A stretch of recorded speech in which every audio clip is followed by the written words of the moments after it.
Is the stream... Did the stream crash for a second there? Am I back up? Child.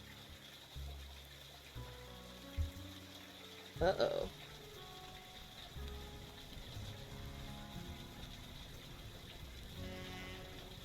Okay, hopefully it refreshes for some people, but it did pause for me there. Oopsies. I don't know why it crashed. Looks like I have some shit internet going on. Sorry about that, chat. These better not crash on me too. Hopefully it's okay. I cry, I guess. Okay. Is it back up for people? Boy, I hope so. Did it crash again? No way.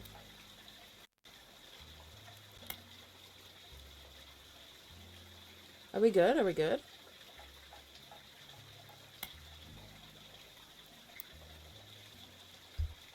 Okay, this shit is very glitchy. I apologize in advance. Hoping it's not gonna crash too much. If it does, then I might close the VTuber module. Might be a big reason as to why. But we shall deal, we shall deal. Okay. Where was I? Infidelities? No, okay. Sunspots in the news section will be marked with a tree icon. Yep, just like last time, be sure to use birth names for everyone you add. Married names or nicknames won't be enough. To start sorting out infidelities, I recommend you turn your eyes to the men in position of power. I'd love to say that that's only because it would have been a lot harder for the woman to hide 9 months of pregnancy and birth without the family noticing, but I can't. I'll be blunt, I'm no stranger to infidelity. I wish I could claim that I was a perfect husband, but you've seen the family tree, so why pretend? Some of us learned how to wield our family name and fortune to our benefit. Consequences be damned. I can't change the past or unhurt those whose I've betrayed. Instead, all I can do is be honest with myself and to you, refuse to make any more mistakes, and do my best to sort out the various messes we've left behind. So please, fill in the tree. Oh. I just got an antivirus thing that popped onto my screen. Interesting. Said it expired. Guys, I'm gonna get hacked. All I can do is be honest with myself and to you, refuse to make any more mistakes, and do my best to sort out the various messes we've left behind. Okay. So please fill in the tree. Together we can figure out how to begin to make amends. Good luck and thanks to you both. Interesting. So we have a lot of stuff to look at here. I'm gonna make a note, title it Notable Events. Okay, fine, I'll just call it Notable. And we're gonna read through this. So, today is August 3rd, 1999. It has been 8 months since you helped Sam Madsen with the research necessary for her book. Sam was true to her word and paid you an incredibly large sum of money. She never mentioned you by name, however, so you've managed to keep a low profile. The Roottrees, on the other hand, have not. Below is a summary of notable events since the book's release, though you can refresh your memory in full detail by searching online. True. 6 pieces. Sam Madsen's book about Elias Roottree was released in February. It was a bestseller for a few months. At the time, Carl had not yet been replaced. Replaced? Oh. Wait. Carl... Wait, is Clark the new president? Is that what they said? I just clocked that. I didn't even put that together.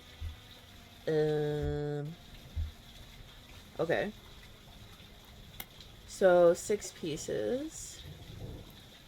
Sam's book. The Roottree Rift. In March, the Roottree Company stumbled publicly as they attempted to respond to the book's release with multiple conflicting press releases and a clear lack of leadership. After book release,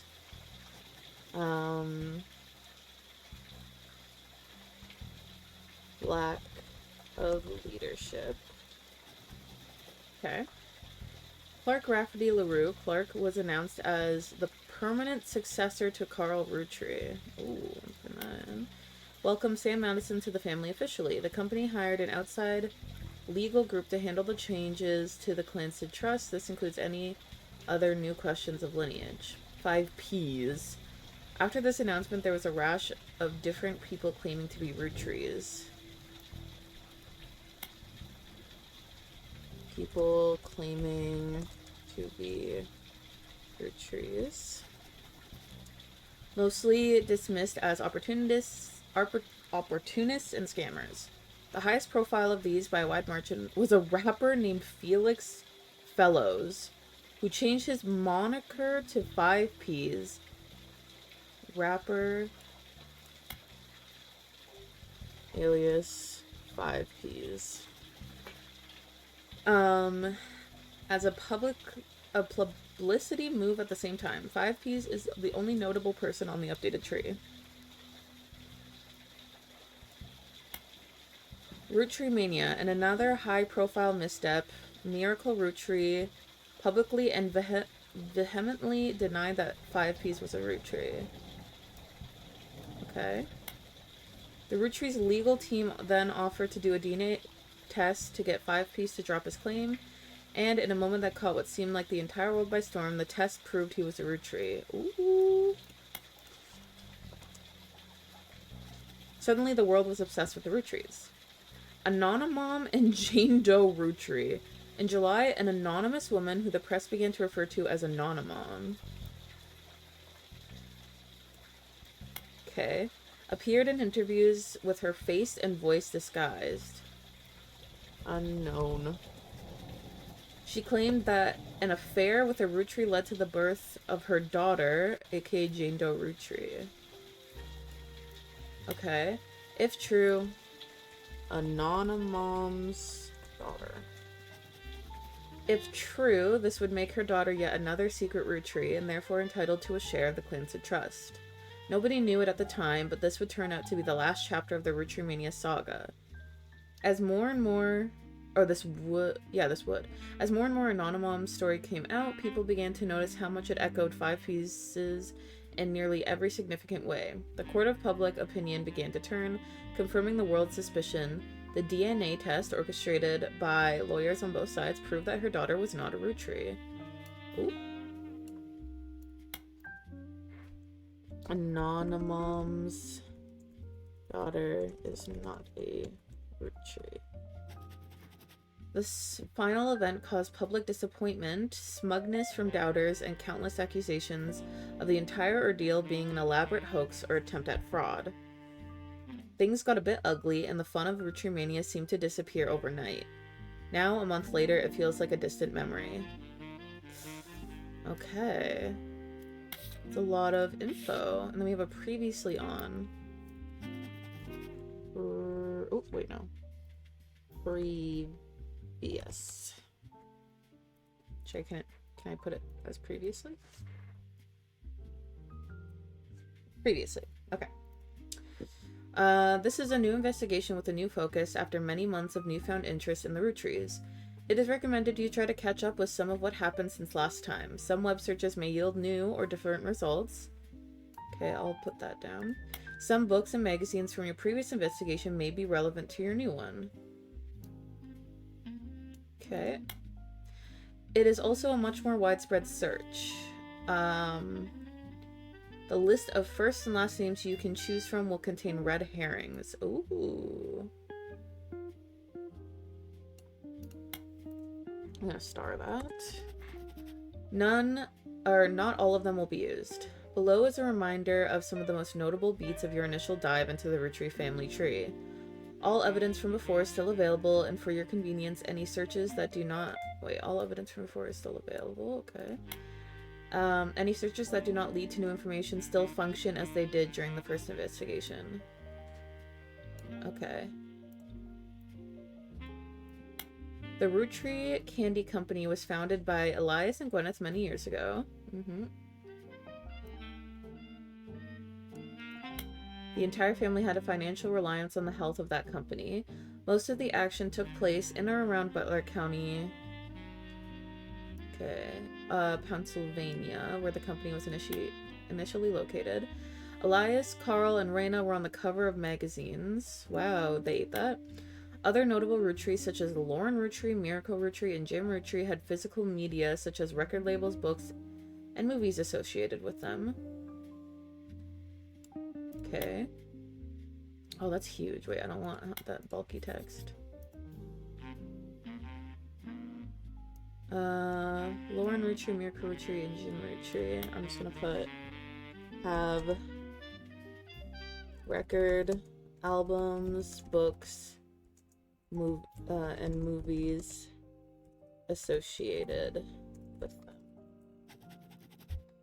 I think that's pretty good. Okay. Lauren's 2 diaries were probably the most useful resources overall. Most useful resources. Mentioning many of her relatives directly. The 5 pieces, Elias's children, could be identified based on the initials of the original candy flavors.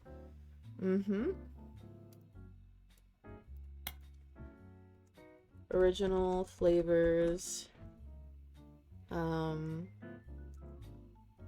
represented initials of the 5 pieces. There were 5 presidents of the Roottrees Company. Oh, okay. Many were featured in periodicals. Stephanie Jones and Brian Jones were featured in campaign posters.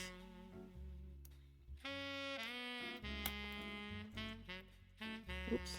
Featured in campaign posters. Led to Caroline Morden's art book, which enabled you to fill out more of the tree.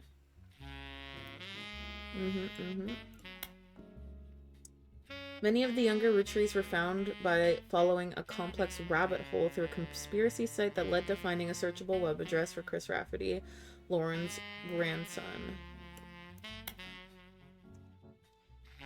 Chris Rafferty, Lauren's grandson. November Roottree was really difficult to place. Her occupation could only be found via Brian Jones's company's website. Oh, really? Well, I found it by associating the one thing where it was like, oh, there's dancers and stuff. She was the only one that wasn't a dancer. Or that could have been a dancer. November Roottree. Occupation found via Brian Jones's website. Ronald and his brother Robert Roottree go by Ron and Robbie. Ronald and Robert's nicknames. Both worked on Brother Trouble until Robbie embezzled money and fled to Paris. Ron unsuccessfully tried to have Robbie removed from the Clancy Trust. Ron unsuccessfully tried to remove Robbie from the trust. Sam and her father were cryptically mentioned in a book about historical letters. True.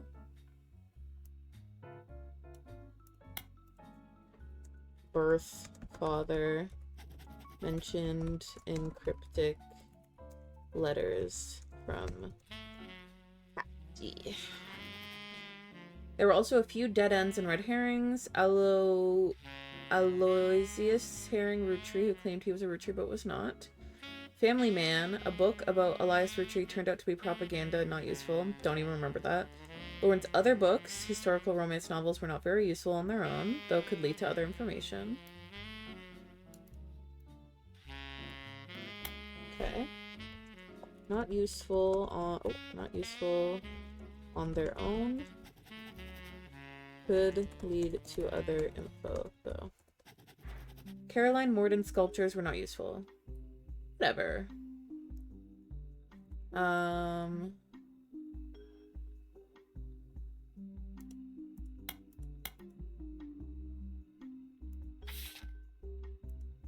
Can I add like a note here? No? Okay.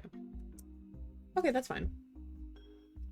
So then let's add another page and we're gonna go to the tree, I guess. We have a lot to look at here. We also have, oh, we still have Pix Pop. Yo. Oh my god. Oh, there's an upgrade. Your computer's not ready for Y2K. We recommend shutting it down on New Year's Eve just in case. Oh my god, true.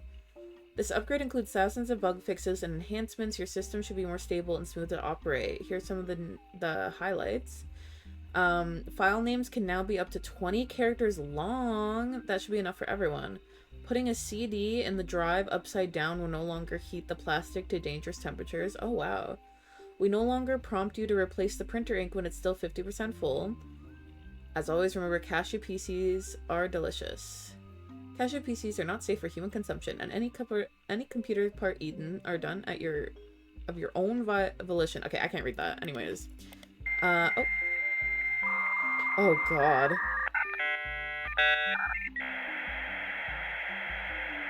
Not the dial-up. Okay. Oh, okay, we still have access to all of these old periodicals. Okay, let's see what I wrote down in the notable. We've got 6 pieces. There's an older version of this page in the time travel archive? What's that? Oh, shit. Oh, you can look at, like, older pages? That's cool. Okay, let's make a note on 6 pieces. 6 pieces. Unwrapping America's Sweetest Family by Sam Matson was released in early 1999 and perhaps assisted by the still relatively recent plane crash shot to the top of the charts. Reviews were mixed and its time on the bestsellers list was limited to only 2 months. Most reviewers agreed that the core of the book, about Samantha's fathers and the struggle they faced, was compelling and that the takedown of the hypocrisy of Elias Roottrees was deserved. However, many took umbrage with the timing of the release and the tone of the book, which seemed vindictive. The fallout from the book led to the Roottrees company scrambling to release a statement, and due to a conflict of leadership, famously released multiple conflicting official statements over 3 days.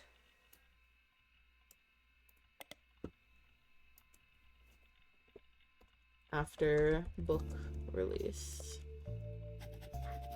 This confusing move was referenced in popular culture due to a late night sketch about indecisionitis.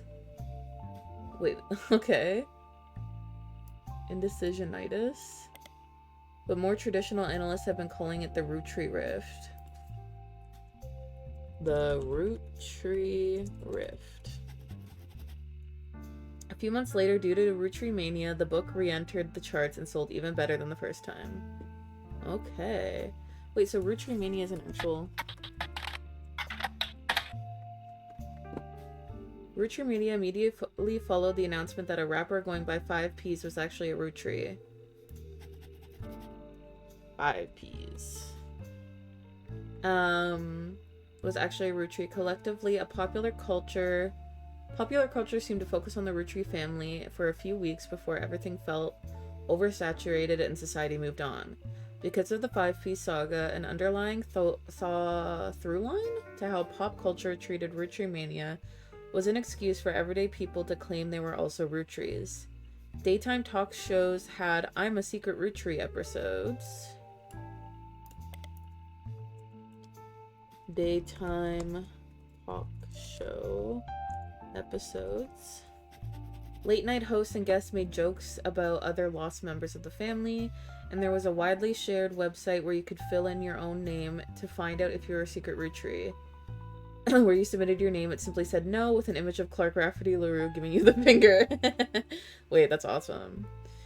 Roottreemania lasted only a few weeks, just long enough for 6 pieces to re-enter the charts and to trigger new printings of other Roottrees-related media. This include Lauren's diaries, VHS releases of Gwen's old movies, as well as countless other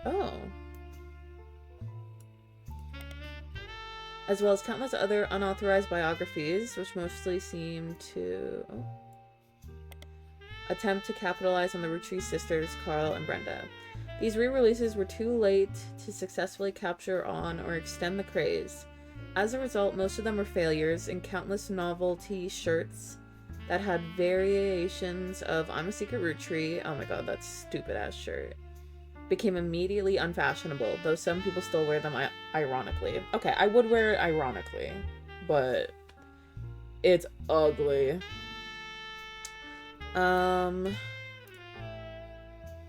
VHS releases of Gwen's old movies. Gwen Roottrie was somewhat well-known actress who was blah blah blah. She died in Paris. She died 3 weeks ago. She died.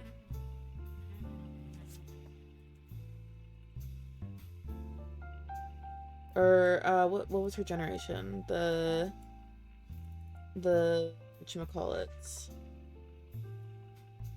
There was the Free Spirits, the Next Gen. I'll just call it Next Gen.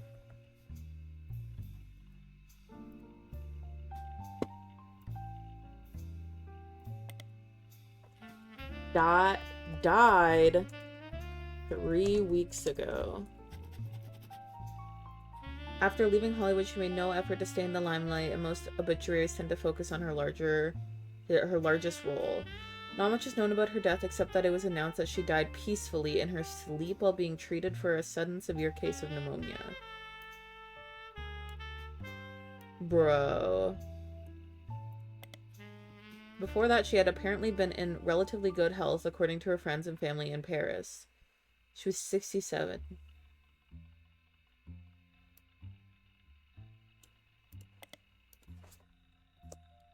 Quoted from her friends and family. Dude, that's fucked. There's the older version of the page. Okay, what about her movie Guys Like Us?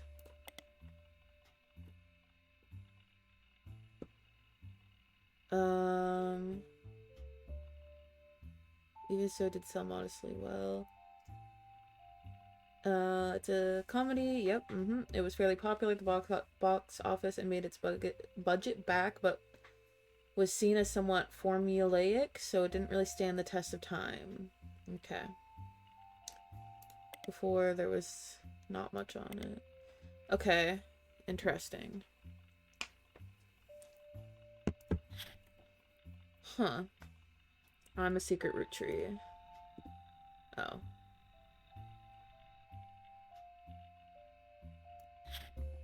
Indecisionitis was a disease coined by a popular sketch show as part of a fake pharmaceutical advertisement for Jit Together. What is Jit Together?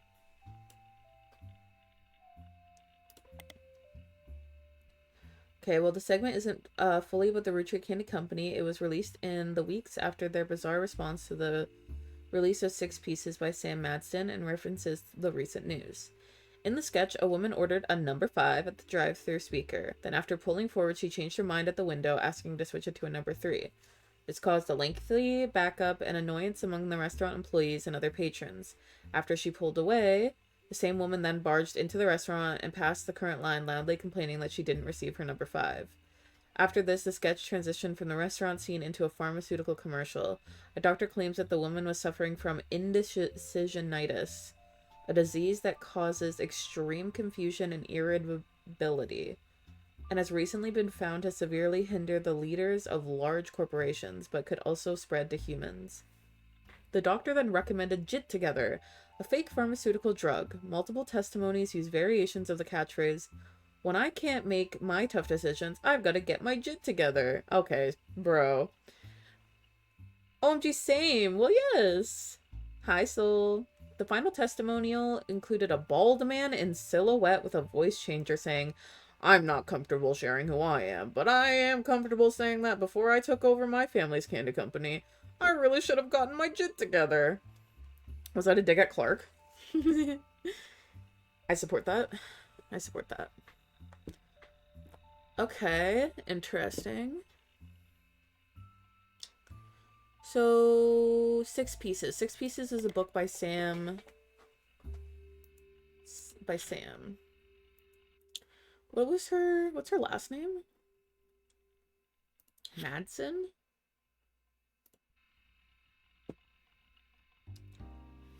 Sam Madsen. Let's go to the public library. There's Six Pieces.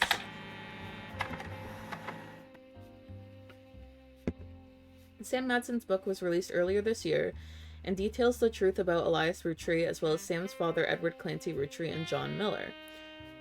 Fathers. You helped verify her story, so much of the book's core contents are familiar to you. That said, Sam had some sections on other family secrets and rumors. Much of it didn't matter to the primary purpose of the book, and some of it is new to you and may be important to your new search. These sections have been added to your notes. Sweet. Okay, let's go to the book. Six Pieces. Yeah. Okay. Sam's book has a few different passages about her own history with the company and the rumors and gossip she collected during that tenure. She ran the farm for a period starting around 1968 until her daughter Gwyneth took over in 1984. She ran the farm. Sam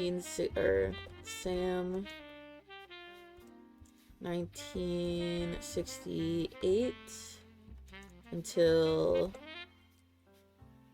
1984. Oh my god, 1984. Gwyneth, Sam's daughter, took over in 1984. Most of the relevant rumors coincide with the reign of Guy Hudson, who took over as president in 1978.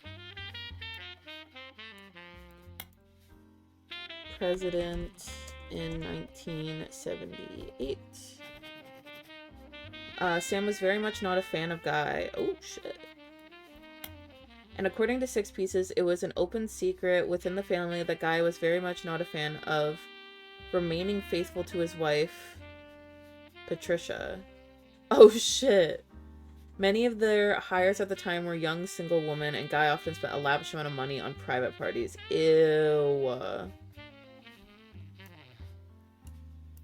Boo. Cheater. Whore.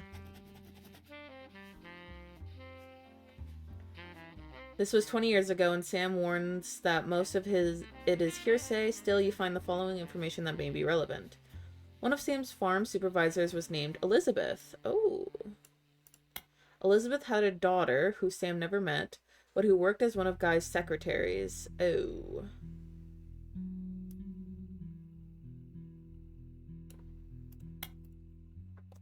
Elizabeth's daughter was his secretary. According to Elizabeth, a caterer from a local restaurant called Antonellis met her daughter at one of Guy's parties. A caterer met Elizabeth's daughter at one of Guy's parties, and they eloped quickly. Oh. That caterer and her daughter eloped. Due to a pregnancy. Due to a pregnancy. Elizabeth wasn't aware that the party was for swingers. Oh god. Rumor has it that her daughter showed up with Guy and didn't seem comfortable switching partners. Oh shit. Guy took her to a swingers party? Weirdo. Guy's main positive contribution to the company involved expanding to markets previously untapped by Roottrees. However, when he went on trips overseas, they were often for weeks at a time, and Guy was known for spending more time and money on unofficial business than meeting with distributors and manufacturers. Wait, what? Guy's main positive contribution to the company involved expanding to markets previously untapped by Roottrees. When he went on a trip overseas, they were often for weeks at a time, and Guy was known for spending more time and money on unofficial business than meeting with distributors and manufacturers. Okay. It was said that he bribed at least one politician to open a factory in Brazil. Ooh. Guy is messy. There's also a section where Sam speculates that Elias may have cheated on Gwyneth. Oh my god. Roottrees men are whores. Gwyneth was always much kinder to Sam than Elias was, and was the first to invite Sam to family events. While she has no hard evidence. Wait. Yeah, when she has no hard evidence, Sam always got the impression that Gwyneth was able to coerce Elias into allowing Sam back into the family, using some kind of leverage. Ooh.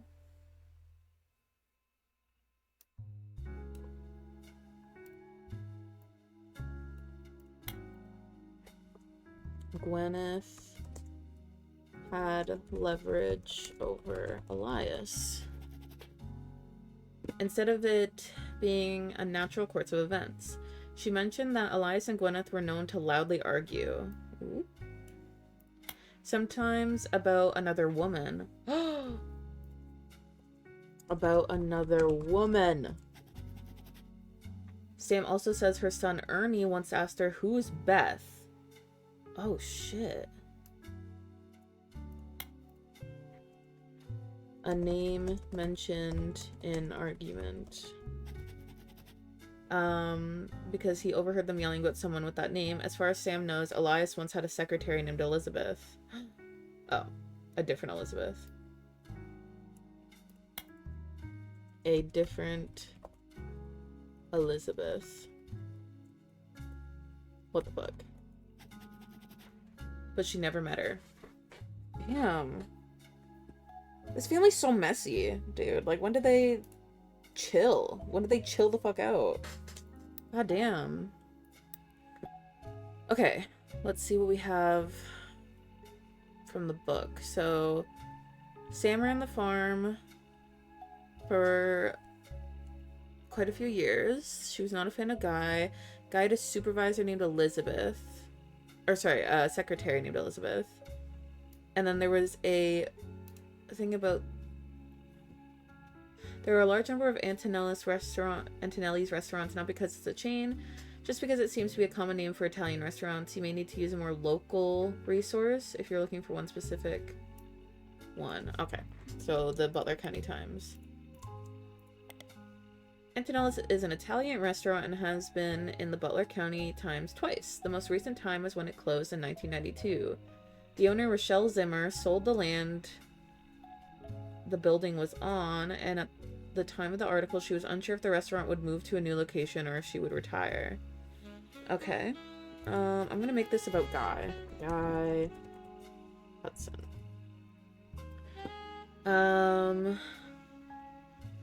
The owner, Rochelle Zimmer. Okay, I'm gonna make a note about Antonelli's. Where the swinger party was? Question mark? Or where the caterer worked. The owner, Rochelle Zimmer. Sold the land, yep. She was unsure if the restaurant would move to a new location or she would retire. Many years before that, there's a puff piece from Valentine's Day that asked recently married residents of Butler County how they met. Oh, Christine Garland responded she and her husband Steve, who was a chef at Antonelli's, met years ago when she delivered produce from her mother's farm. Steve used to work extra hours just to be there during her deliveries. Although they grew apart when the restaurant switched suppliers, they reconnected by chance and eloped at the end of last year. Now she has a bun in the oven, and they're both working as much as they can. She's a secretary, but went back to deliver produce on the weekends, trying to save up money to move to Boston and open their own... Oh. Christine Garland. Potentially Elizabeth's alias or her daughter.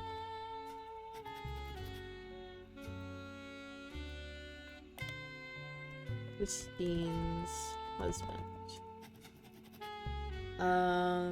They reconnected by chance and eloped.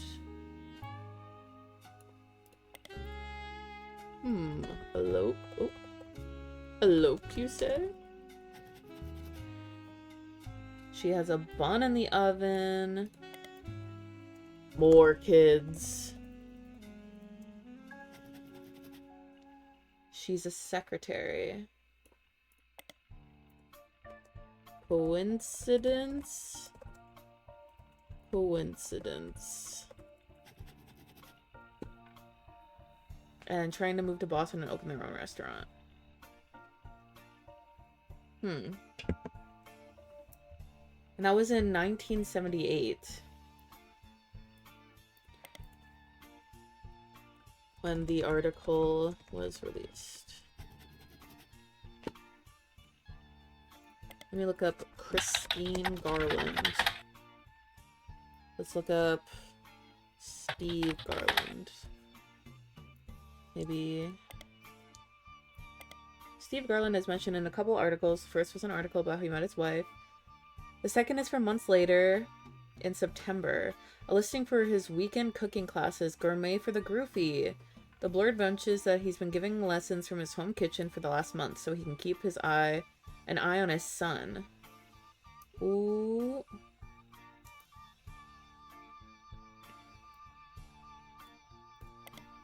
Steve Garland's cooking class. Keep an eye on his son. Steve and Christine have a son. The third was from 1991 and is titled Local Author Sued by Former Butler County Resident. Oh. It seems that a local author by the name of Mark Zimmer was sued by Garland after Garland saw Zimmer promoting his book Kitchen Tales on television. Steve sued him? On television. His recipe book was partially plagiarized from the recipes that Steve Garland would give his students during his cooking lessons before he moved. Stole his recipes. The article mentions that although recipes are hard to copyright, Garland accompanied each recipe with a short fiction about how he learned it. These usually doubled as a way to remember certain ingredients. Garland's bean salad, for example, involving making a trade with a gnome for some magic beans. Apparently these stories were found word for word in Zimmer's cookbook, in addition to additional stories that followed the same. Oh shit. Okay, but he has a book, Kitchen Tales. Wait. Mark Zimmer's book. But he said short fiction about how he learned it. Well, let's go to the book. Mark Zimmer Kitchen Tales. A recipe book that contains stories. Re-release as Garnishing the Truth.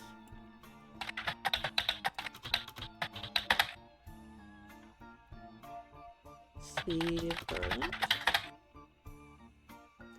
The introduction of this book is a series of acknowledgments from Steve. The first is, Christine, thank you for everything. Your support means the world to me. You are the apple of my pie. Oh, shut up. The second is to James and Robert. You're both amazing men and incredible chefs. Guess I'm a good teacher. The final is to Mark Zimmer. You proved my storytelling approach to recipes could be popular. Without you, this book couldn't exist. There's also a foreword to Mark Zimmer. I first met Steve in 1978 when he taught a cooking class. Oh. Zimmer met him during the Valentine's hunt. The next time I saw him was over a decade later when he was suing me for stealing his recipes. Yes, really, so you might wonder what I'm doing in this introduction. Well, it turns out that Steve and I had more in common than we thought. Instead of settling in court, we settled in it at McCarran's brew house over a game of darts. They said they'd give us the first drink of the night for an entire year for mentioning them. They settled their beef. By the end of the game, he and I agreed we'd both rather make a ton of money together than spend a ton of money on lawyers. It's pretty rare to meet your best friend so late in life. Oh. Mark and Steve are besties now? So late in life, when I decided to retire, I moved to Boston just so we can hang out. So if you're browsing this book in a bookstore, please buy our book. We need more money for when the free beers run out and the bookstore could probably use a sale. Okay, we love a good, like, reconciliation story. You know? Make up, don't break up. McCarran's Brew House is a pub in Boston. On the site, there's a list of famous people who have had a drink there, including former president of the United States, not of the Roottrees company, Kennedy. There's also a few listings of television shows and books that have mentioned McCarran's as well as how they came up. One of them is Garnishing the Truth, which the site has this to say about local and regular Stevie G wrote a book about food. We prefer cocktails, but he gave us a shout out and we ain't gonna say no to free press. So go grab a bite at his kids' joint Fry Die and then swing by. Oh. Steve's Kids Restaurant. Fry Die is a fairly popular restaurant in Boston. They don't have a website, but many locals seem to mention them. One more in-depth review explains that it's not a full restaurant, just a front door and a very small interior with a window. Unusually, the restaurant only serves vegetables, but a lot of reviews say that in spite of that, it's delicious. You also find a short story about it listed on a website called My Boston Homepage. Whoever runs this page seems to just link to random sites related to Boston, tell personal anecdotes related to Boston, and give their relatively short opinions on things in Boston. It's very unorganized. It has this to say about Fry Die. Wicked overrated. I saw it in Chef's Signature, so I went there. And there was a huge line, and they didn't have a single meat dish. What's even the point? My Boston Homepage talks about Fry Die.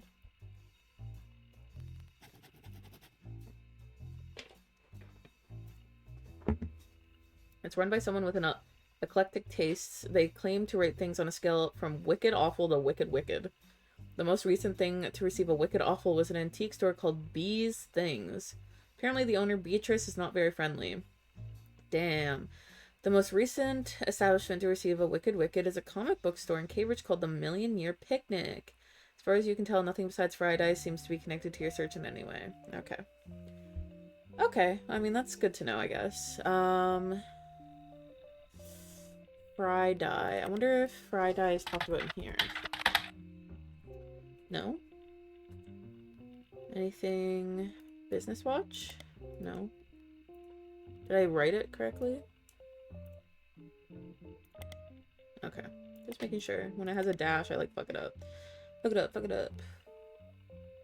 Okay, nothing on that. Let's look up Mark Zimmer maybe. Oh, printing. What is that? Oh, the plated loaf. Okay. Wait, let me read the page first. Kitchen Tales was a story-based recipe book credited to Mark Zimmer that had some success after it was featured on a morning talk show. The book, released before the internet was widespread, was so widespread. Wait, so mentions are rare. Oh, one book collector states that the publishers were unprepared for the demand and that there was no second printing, so it's unusual to find a copy in the wild. You find an alternative medicine website. Let's rock. Okay. Which focuses on cooking with natural ingredients. It mentions that one of Kitchen Tales' recipe used salt water. Oh. Oh, the owner of the site has included a scan of that recipe. Nice. She says if you switch out the salt water in the recipe for a mix of 2/3 spring water and 1/3 filtered seawater, it tastes great. No. I'm good, actually. Pigeon Tales is a book that combines recipes and stories. It had mild popularity but seemed to disappear from online marketplaces in 1992. You found a scan of one story on a website. It demonstrates how to bake up the plated loaf. For years, two bakers, Flora and Yates, flirted. They grew their friendship, compared recipes, and combined knowledge. She loved his salt and pepper beard. He adored her rosemary cheeks. They thought sweetly about one another, but he was one day whisked away, conscripted to bake the army's bread. By the oil of the lamp, Flora's tears began to salt her bread. The recipe asks the reader to combine flour, yeast. Okay, I like the story. That's cute. It was 10 to 12 years later that they met again, seemingly by fate. Flora's unique dough had earned her a position as the king's personal baker. Yates had found success as well. He baked for the kingdom's 45 diplomats. One day they returned from the Duchess Isles with a gift, 450 unbaked loaves, and were sent to the palace bakery to teach a method that required no kneading. Okay. Upon seeing Yates, Flora was both delighted and distraught. She felt as if she was torn in two. She had not been made aware of the gift and had already prepared buns for the palace ovens. Oh god.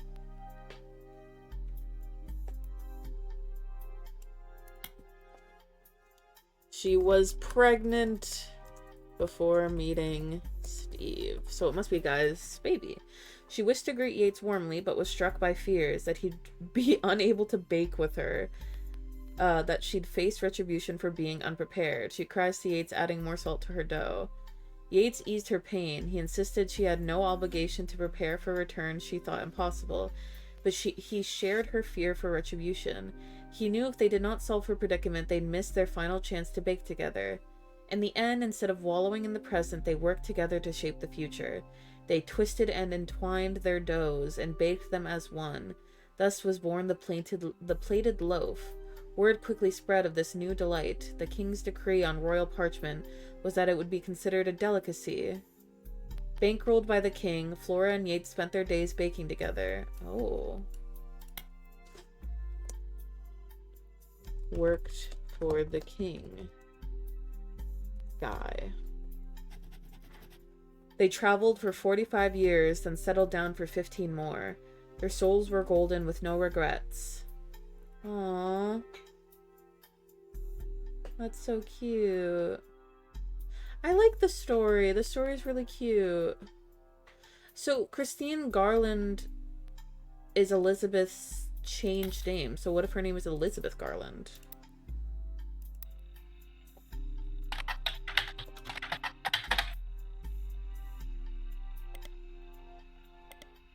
Elizabeth.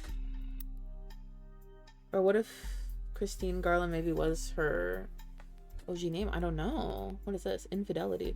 Infidelity, infidelity.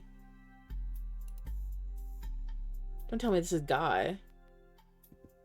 1975 to 1982. Oh, shit.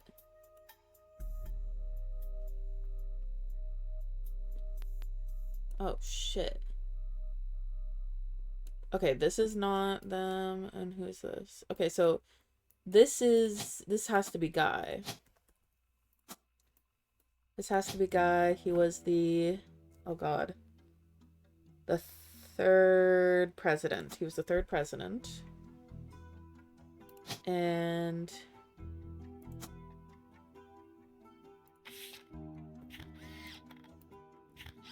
I don't have a picture of him anymore. Wait, can I not take the picture that I already have of him? Wait, where is he? Guy. Yeah, Guy. I can't take the picture I already have of him? Okay. Well, that sucks. Okay, now which one of these is her? That's the question. She got married, so it would have to be this one. But Garland. Oh, first name. Garland. Oh, but I don't know her last. Oh my god, I have to put the name together? Okay, well, there's Christine, but there's also Elizabeth. Fuck. I know there's Steve. Stephen Garland. And they have a kid, Friday. Who owns Friday? Did it say? Who owns it?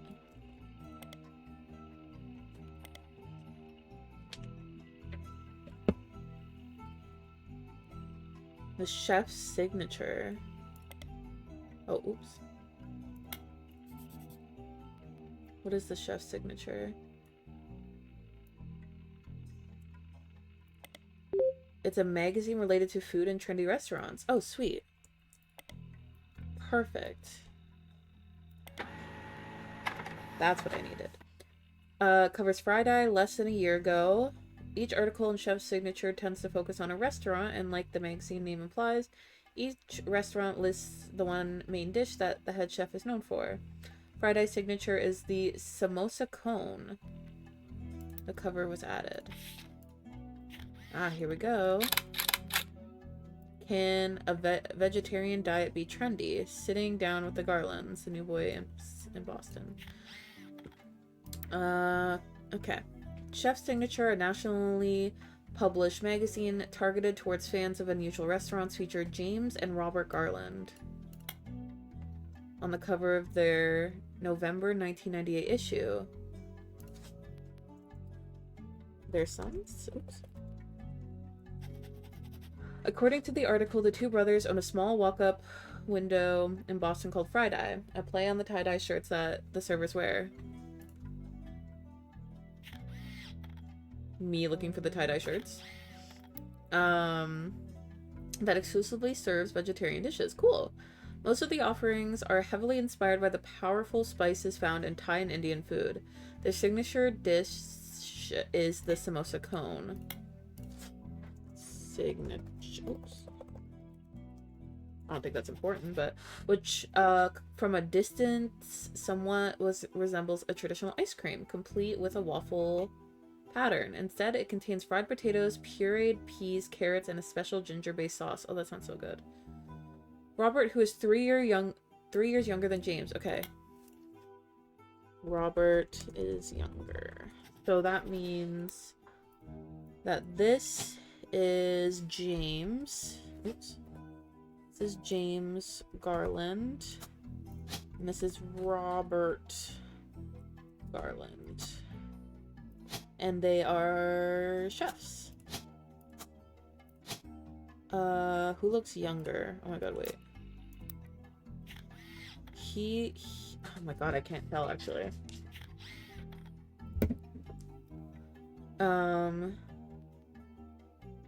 Jokes that although the age difference has left him delegated to wear the sous chef jacket his whole life, he doesn't mind. As a result, okay, wait, I don't know what the sous chef jacket looks like. The sous chef is the second in command behind the head chef. They traditionally wear red jackets. Thank you. So they're saying that left him delegated to wear the sous. So Robert's wearing the sous chef. So Robert is wearing red. Okay. Okay, huge, huge.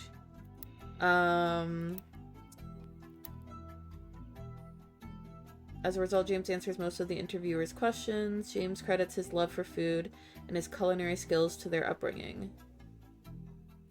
Most kids hate vegetables growing up, but they don't have parents like we did. My father was a chef, and my mother grew up on a farm that supplied his restaurant.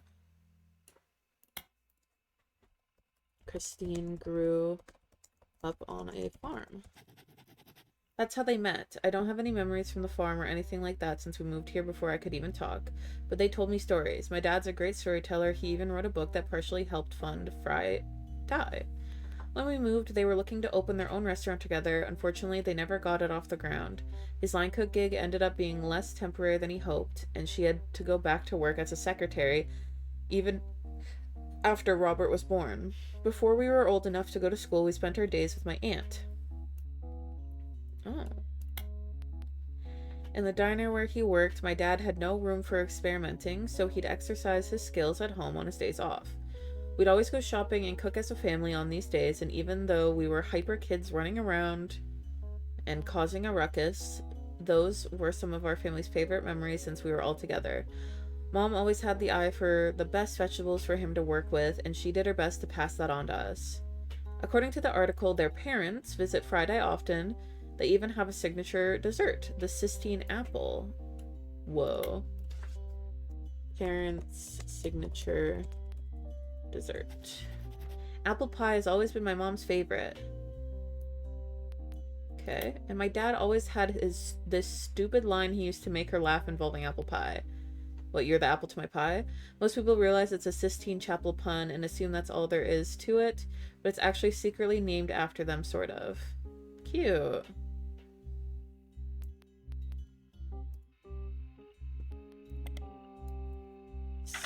Sistine apple. Chef signature. Oh, that's it. It just shows that. Okay. Okay. What else can I go off of here?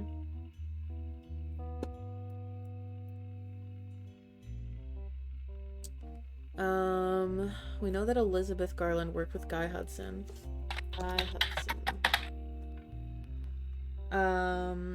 Had mostly faded into obscurity.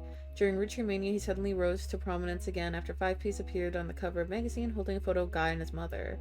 Oh.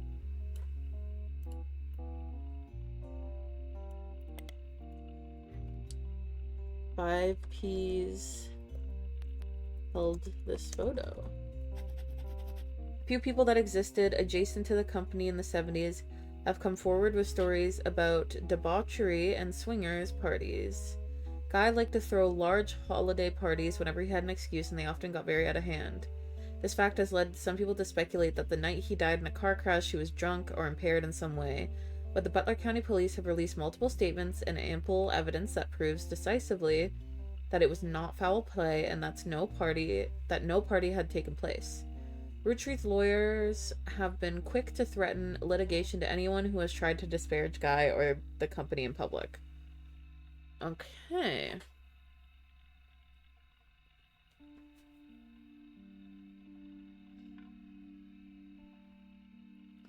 What was there was an owner named Rochelle Zimmer.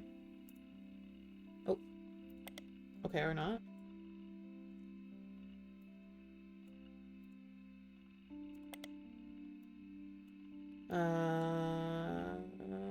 Butler County.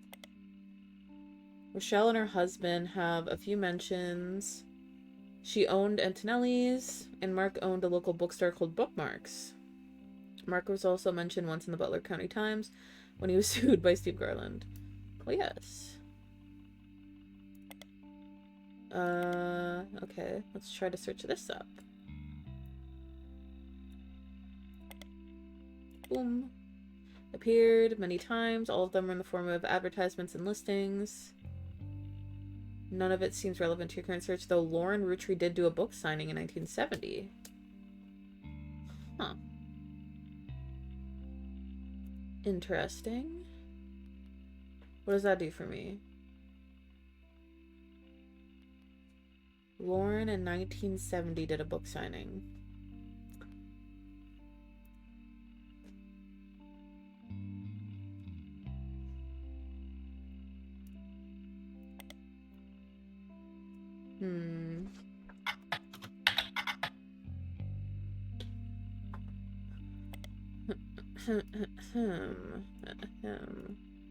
There's nothing on her here.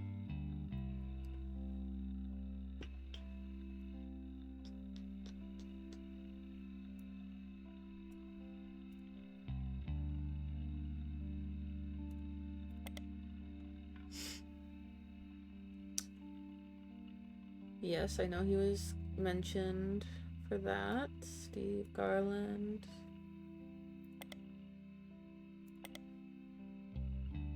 I got that. Gourmet for the Groovy.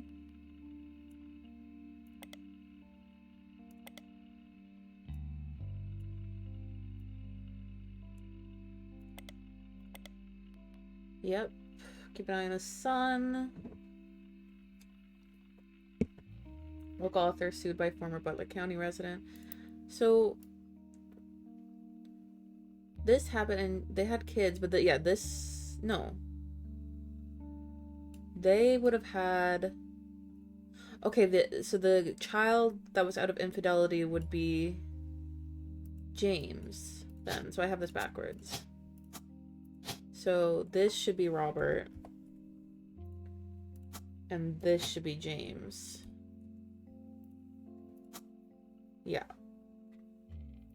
This is Elizabeth, but I don't know her name. I don't know if her name's Elizabeth or Christine. But in the thing that mentioned her for the first time, that was in this? No. Yeah, it was here. One of Sam's farm supervisors was named Elizabeth. So that was before... That was probably before they met. One of Sam's farm supervisors was named Elizabeth.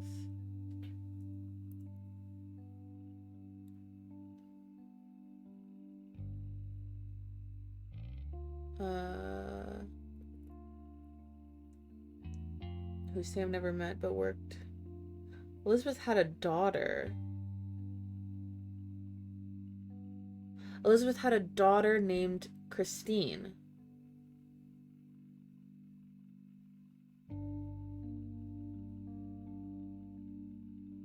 Who Sam never met but worked as one of Guy's secretaries. So it's not Elizabeth. Garland was Elizabeth.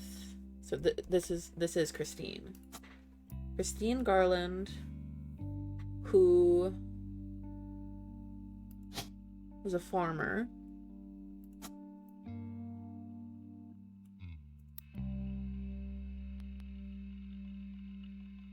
Okay.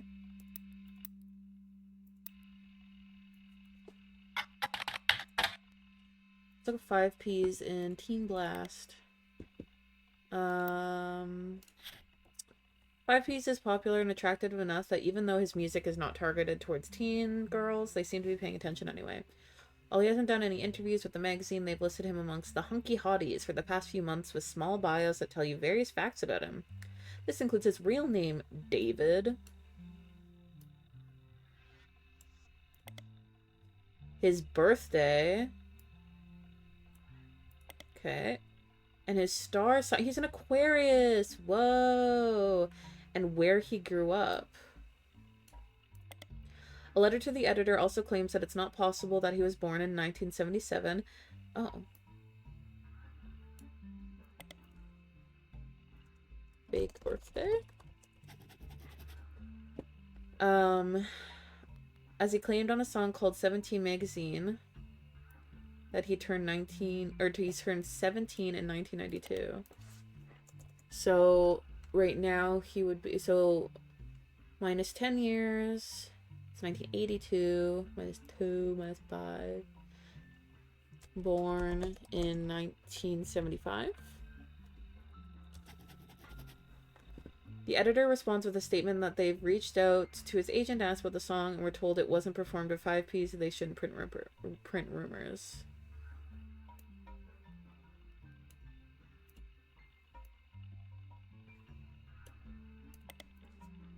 Possible wrong lead. Let's look up 17 Magazine. It's the title of an unreleased and controversial song by Dirty Davy. His past alias. There's mentions on it on a few sites claiming that it was on the first release of his first mixtape but was removed.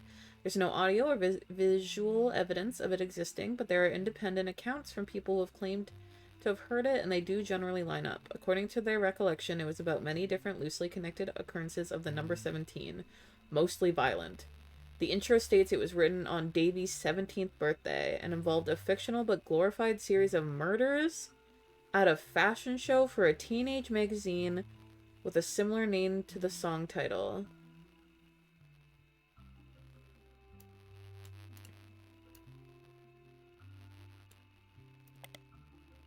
The person doing the violence was apparently trying to beat Dahmer's high score. Oh. Oh, God. Due to major acts of gun violence in schools earlier this year and the subsequent backlash against violent music and video games, it is generally considered in very poor taste to bring it up.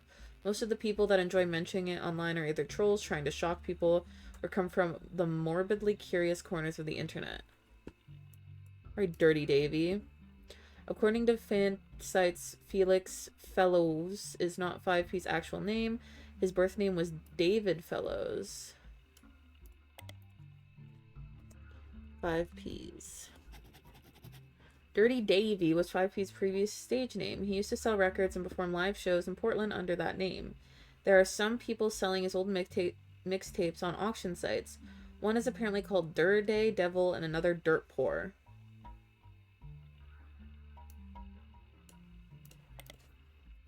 His old mixtapes. Whoa. This guy's crazy. His first mixtape from the early 90s. There's discrepancies and debates about what year exactly it was released, based on some of the pop culture references. Okay.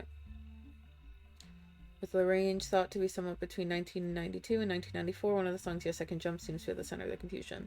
Some fan sites claim that there are multiple versions with different track lists and song links on them, though because of that, there's very little evidence of the mixtape online as it is, it's even harder to verify the information. Oh wait, I didn't mean to highlight that. Bitch. Yes I Can Jump is a song that was on 5P's mixtape. It seems to be the only song that didn't make it onto a studio album that people thought should have. In it, he references a popular movie called White Men Can't Jump. True. This reference has caused some confusion amongst the fan base because of it. It is agreed upon that the mixtape had come out in 1992 at the earliest, but others point out that Fellows references seeing the movie on his 17th birthday. This would have been in 1994.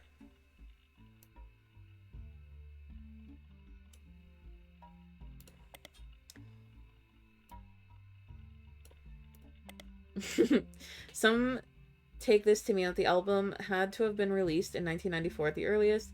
Others claim that he was likely just trying to make himself sound older, since in response to some of the more questionable lyrics he had stated multiple times that he was just a dumb kid when it was released. No, I want to know about White Men Can't Jump. That sounds hilarious. Give me the Silver Screen magazine. Bitch. Give me Starlet. Bitch. Butler County Times. Bitch. Fine. I was really curious about it.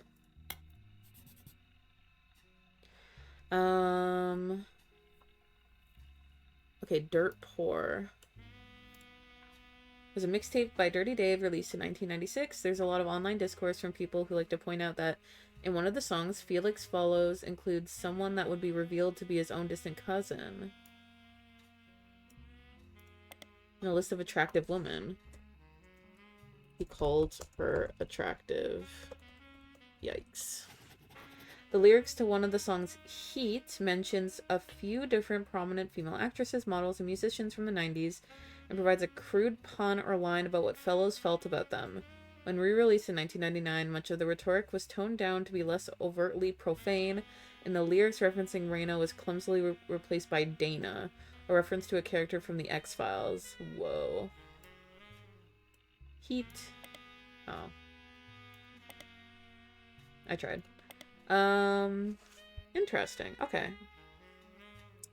So then... Yikes. Let's look up David Fellows.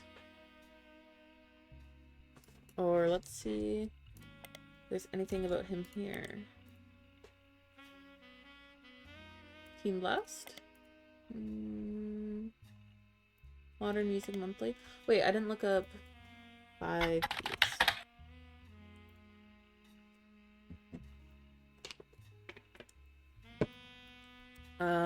What about Dirty Devil? Team Blast? Okay. Well, we know his real name is... This is him. So, his real name's David Fellows. He's a musician or a rapper.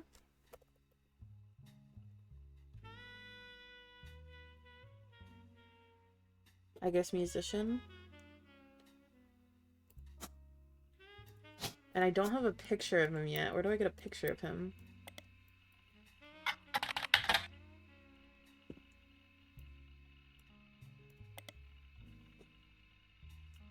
His alias 5 pieces play on 5 pieces. Yep. Oh, I didn't read this. Have I? Okay, wait. Is a rapper has found some recent radio play after being publicly confirmed as a long-lost Roottrees. His alias 5Ps is a play on 5 pieces. An article you find on a website known for their particularly harsh reviews of modern music gives his most recent album, Root of All Evil, 1 star. Most recent album. Out of 7 for whatever reason, with the headline more poser than my action figure collection.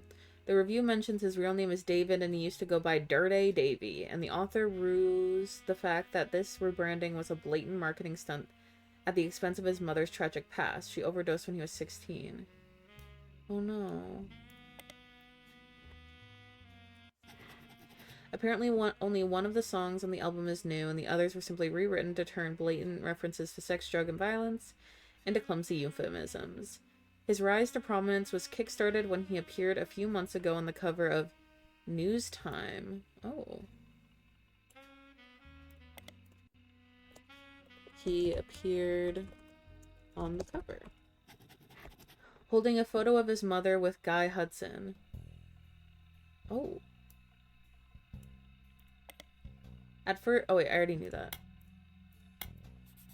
At first, the Roottrees company denied it vehemently. Oh my god.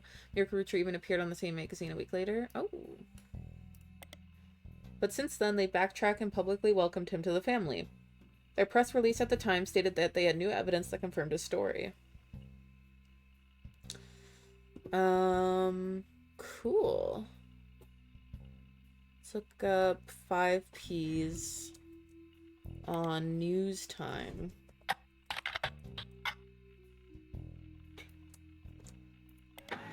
Slay. Oh my god, I'm getting a lot. Yay! What does News Time give me? A weekly magazine focused on current events. Cool! Felix, aka 5Ps, famously appeared on the cover of News Time, kicking off Roottreemania. Then a week later, Miracle Roottrees appeared on the cover in an article that focused heavily on 5Ps as well. A summary of both articles, as well as a close-up of the photo 5Ps is holding of his issue, has been added to your evidence. Cool! Okay. So this is him holding a picture of him and his parents. This guy. And this is a close-up of the photo. Haha! So whoever it is. Boom. And then this is Guy. Cool, cool, cool. And we've got David. Yeah. Did that not lock everyone in?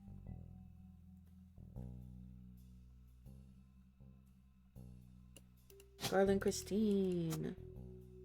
I don't know her name. Okay. So wait. Miracle. Okay, let's look at this first. Since we're on this. 5Ps aka Fellows appeared on the cover of New Times holding a photo of his mother and Guy Hudson. The article concerns his insistence that his father was Guy Hudson. The story was dramatic and sensational and initially dismissed as fake until a DNA test proved that he was related to Guy Hudson. 5P says that his mother, Joanne, was Zach Morden's secretary. Another secretary. When he retired, and then Guy Hudson's secretary for only... when he retired, and then Guy Hudson's secretary for only 1 or 2 weeks after that before she quit. First few weeks that he was president. His parents divorced when he was 4. after his father learned of the affair. Oh, Felix and his mother then moved to Portland because she was afraid for her and her son's life. He grew up with her until he was 16, but one day his mother never came home from the movie rental store where she worked the register. So she works in retail. And she is Joanna. I don't know her last name. The next morning they found her dead from an overdose in her car. She had stolen all the cash from her drawer and spent it on heroin. As Felix went through her belongings, the only thing he had to remember her by were a hairbrush she always used, some photos, and a stuffed animal from her childhood. Aww. A box hidden in the back of a closet. Inside were love letters and photos related to Guy Hudson, as well as a letter from his father containing threats. Bro.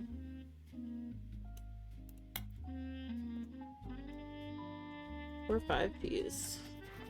He threw it all away, and with the exception of the one photo he appears with on the cover of News Time. He says it was the only one where they were dressed.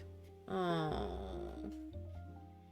The only one not from the affair itself. The picture shown in full inside the magazine.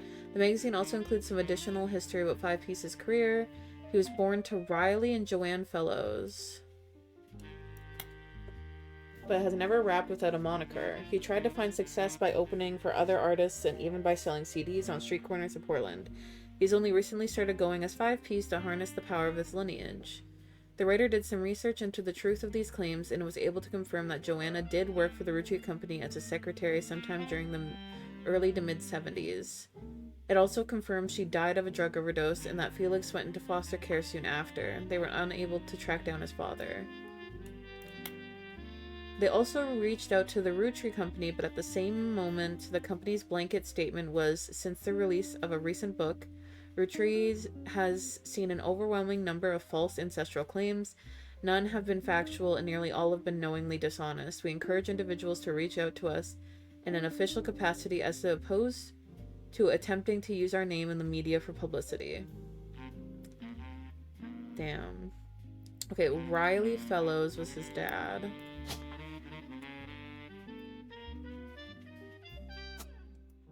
But I don't know her maiden name. Riley Fellows.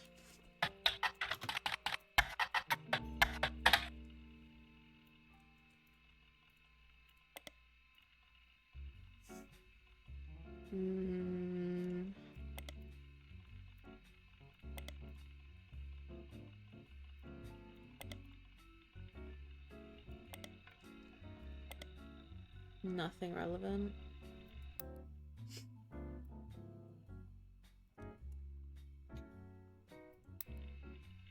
Okay, what was the other thing? Is there anything on this? Joanna and Guy Hudson were having an affair that led to his birth. Zach Morton's secretary at a company picnic. Oh, they're at a company picnic in this. Who's behind them? Roottrees family picnic. Roottrees family picnic?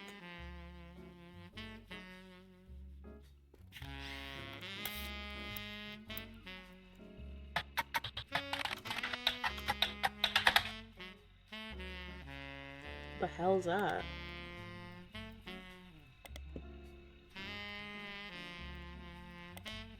Okay, interesting. Let's look at this. Miracle.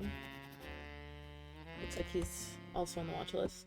He appeared on the cover of News Time shortly after 5Ps did. He vehement. Oh my god, I don't know how to use that word. He denied that 5Ps was a Roottrees.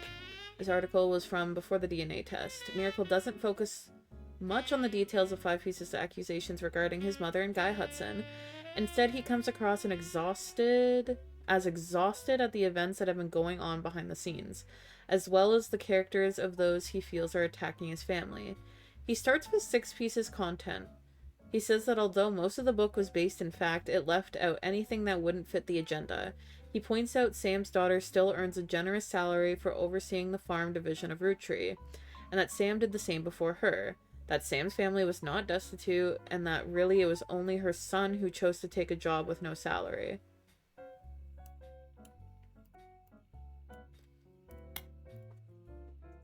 Sam's son. He claims that though they didn't have to, the family helped pay for her son's medical bills after voting that it was the right thing to do. Miracle also says that the story about his father shunning EC was one-sided, leaving out Edward Clancy's blame in the whole thing. Bitch? Elias gave him a simple ultimatum: stop sinning or be disowned. Oh, fuck off. Miracle says that it was EC's own choice and that Elias allowing him to earn food and shelter on the company's dime was a kindness. Excuse me? You're saying that a father... Oh, shut up. Especially considering that he and John continued to live together. Good for them. I'm happy for them. Miracle then pivots to the fallout from 6 pieces. He recounts a deluge of claims to the Clanted Trust that this family have been subjected to. He doesn't cite any specifics, but says that every time someone comes forward, the family devolves to arguments. They've had to hire an outside legal team to help, but so far every case has been demonstrably laughable. Oh, demonstrably laughably false. All they do is tarnish his family's reputation. He focuses on 5Ps, who appears on news time before him. He calls him a grifter, and a delinquent, and says he is using their name and products to sell filth to the masses. Of all the accusations, he says that this is the most dangerous because it exposes the world to hatred. He cites 5P's lyrics as violent, sexist, and ungodly, and prays the boy will repent, retract his lies, and find religion. Yeah, he would say that. Lastly, he turns to the future. Miracle states that those that wish to hear the true story can join him on his farewell tour this upcoming fall. The Miracle Rootrees are planning on touring the country's churches one last time, and that now at age 71, Miracle is the oldest living Rootree. While he plans to continue preaching at his own church in Butler County after the tour, this is your last chance to hear the truth from the man with the most complete recollection of one of America's most notable families in your hometown. The article mentions that Miracle's son did not wish to comment. A statement from Clark Rafferty. Miracle does not speak for his entire family. We're working carefully on a plan to definitively disprove any claims of infidelity in our family's past. The article also does not refute Miracle's claims that he's the oldest living Rootree, despite Sam Madsen being born the year before him. It was unclear if Miracle made that claim out of ignorance or spite. Huh.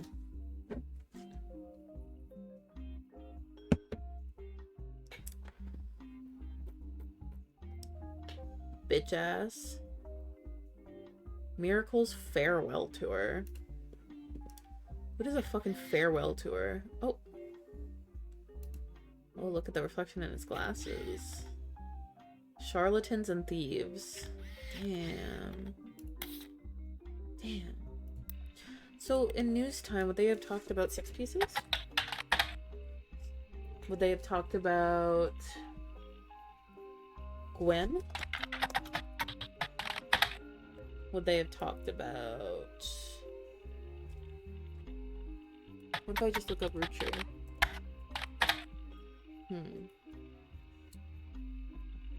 Because it's current events, it says. What else did I write down as, like, notable? The Rootree rift? Clark is the new... Clark Rafferty. Oops.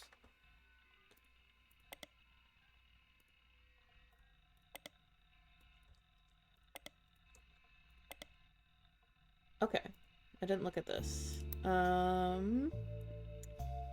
He's considered What's it? What was it? The bitch. Free spirits. Clark Rafferty LaRue is now president of the Roottrees Corporation. Oh, Root has its own new leadership. Wait. Website has a small memorial section to the deceased members of the family, but it contains no new information. The most recent catalog had an entirely black cover with no text on it. On the leadership page, you learn that Root is currently managed by a designer who is apparently Brenda White's second in command.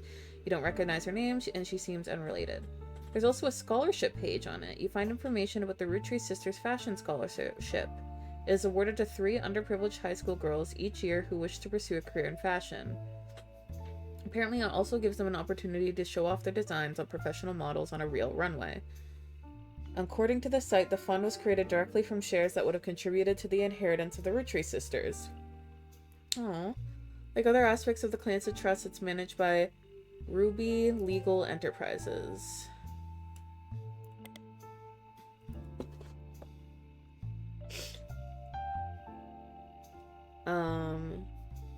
Roottrees... Or, I guess, hold on. Root scholarship money. And I'm gonna highlight that as well. I want to see what this is. Ruby Legal Enterprises is the name of a law firm that has been hired by the Roottrees Candy Company. The company is named after its head lawyer, Ruby Spratt. Of Ruby Legal Enterprises. You can't find much about the company from before this year, though all of the articles tell the same tale. After the fiasco of 6 Pieces and the revelation that the Roottrees' internal law group was complicit in such a cover-up, they hired outside counsel. The Ruby Legal Enterprise Group now seems to have ties to multiple aspects of the Roottrees Corporation, including the candy company and Root. They were recently in the news due to a high-profile lawsuit they raised against Cicely Sanchez. Filed a lawsuit against her? Who's Cicely Sanchez? Is an author best known for Portrait of a Changed Man, released in 1979. Author Cicely Sanchez. Her follow-up, Foreign Gospel, did not perform as well, but still sold quite respectably. She had written a few more books, including a biography of Van Gogh, but her first 2 are her claim to fame. According to a site about author, Cicely is known for her nonfiction with a focus on exploring darkness in the human psyche. Cool. Recently, Cicely appeared in a magazine called Piketty. Magazine she appeared in. With an article about a book she had been commissioned to write for Guy Hudson. Oh. She was commissioned to write a book. The magazine and Cicely herself were immediately issued a cease and desist due to its inclusion of pictures that had never had the rights to publish. Ooh. This issue was pulled from the store shelves, making it an instant collector's item. Cool. Wait. Piketty.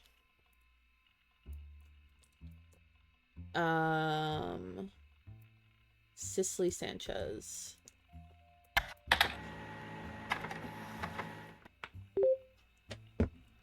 What is this one about? A recent supermarket tabloid that latches onto popular culture. In an issue that focuses on a talking toy fish and the demonic messages it supposedly said as the batteries ran low, Piketty had an article about a canceled book by Cicely Sanchez. The book's subject was Guy Hudson, and the issue was said to contain pictures that Cicely did not have the rights to publish.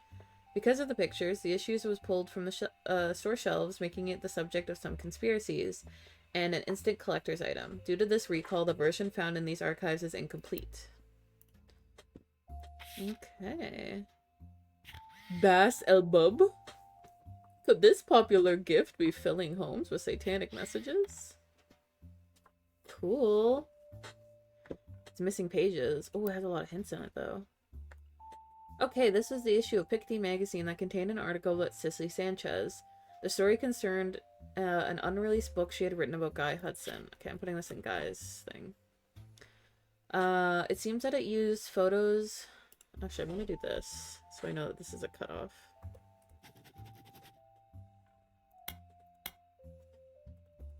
There we go. This was the issue of Picadee magazine that contained an article about Cicely Sanchez. The story concerned an unreleased book she had written about Guy Hudson. It seems that it used photos of Guy that Cicely did not own the rights to. The magazine was issued a cease and desist. The magazine was pulled from shelves. Yep. Rendering this magazine useless. Bitch.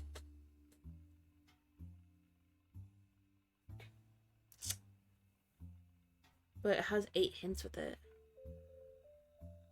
June 1999.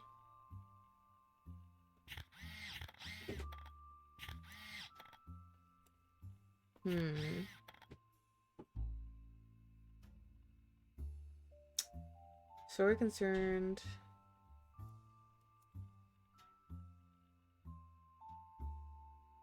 Okay. So I can't do anything with that right now, but I'm sure I can. What else was I looking at? Free Spirits. She has books. So let's see this. By Cicely Sanchez.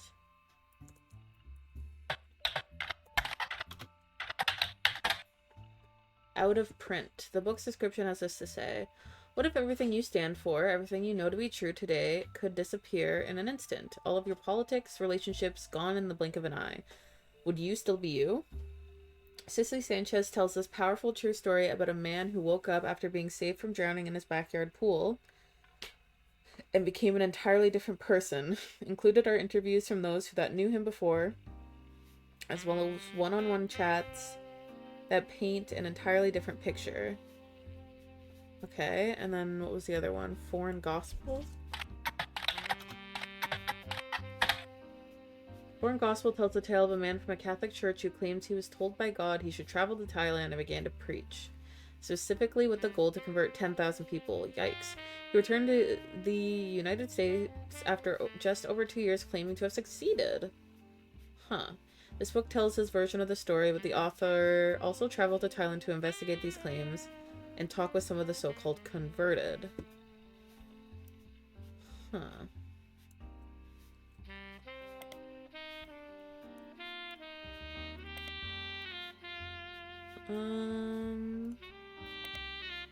Newstime briefly covered a lawsuit between Ruby Spratt and Picadee magazine surrounding Cicely Sanchez. They said that Cicely didn't have the rights to redistribute the photos in the magazine of Guy Hudson. Picadee apparently announced that they would be pulling their issue the following day the moment that Ruby Legal Enterprises threatened them. This caused the issue to sell faster than any other magazine in history, though only for one day. Even people that would never have normally purchased it went out of their way to buy one just in case it would be worth something someday. It especially caught the eye of conspiracy theorists who assumed that anything worth suing over would have to be hiding something. An expert legal analyst from Newstime states that it was unlikely that Ruby could have had the story pulled if it had gone to court, and Picadee likely got more eyes on it than it would have if the Roottrees just ignored the story. True.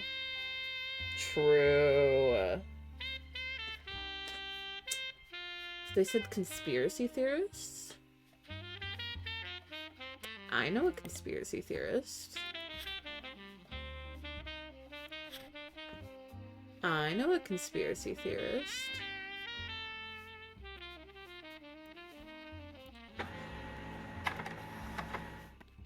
Oh, what's this?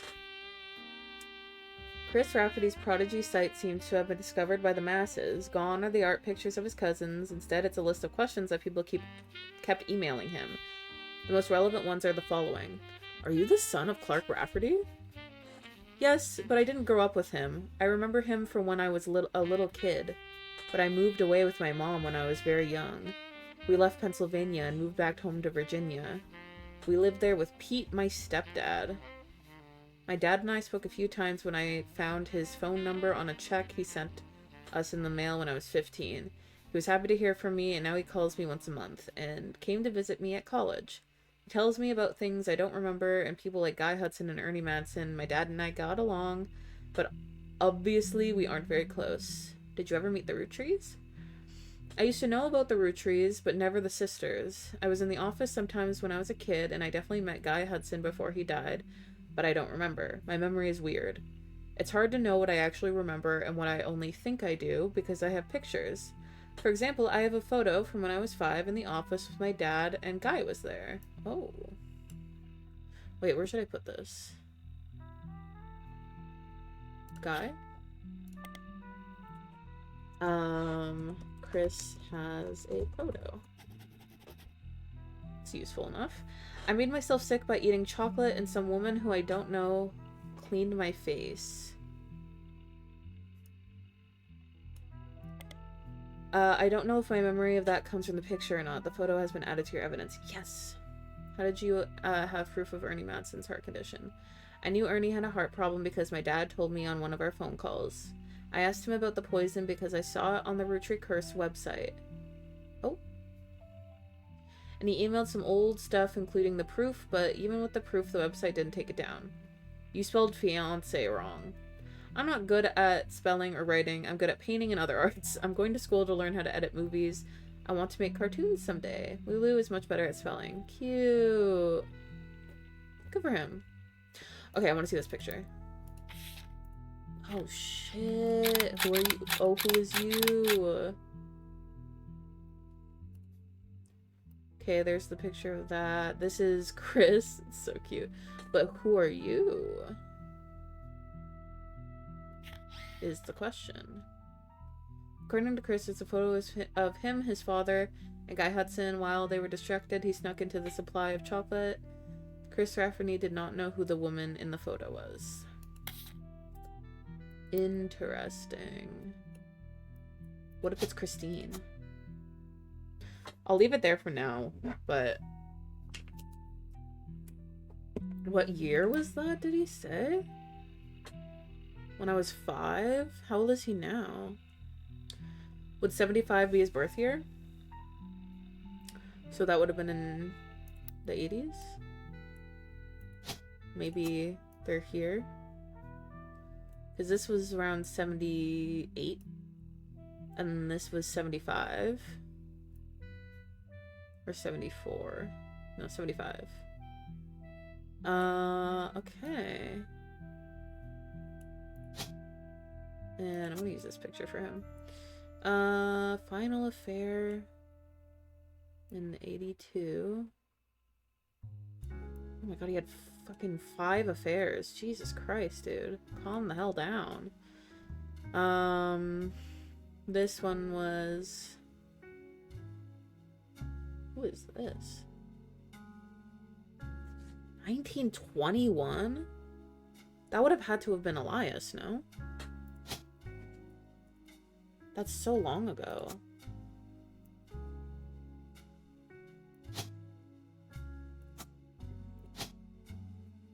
Who's the first president?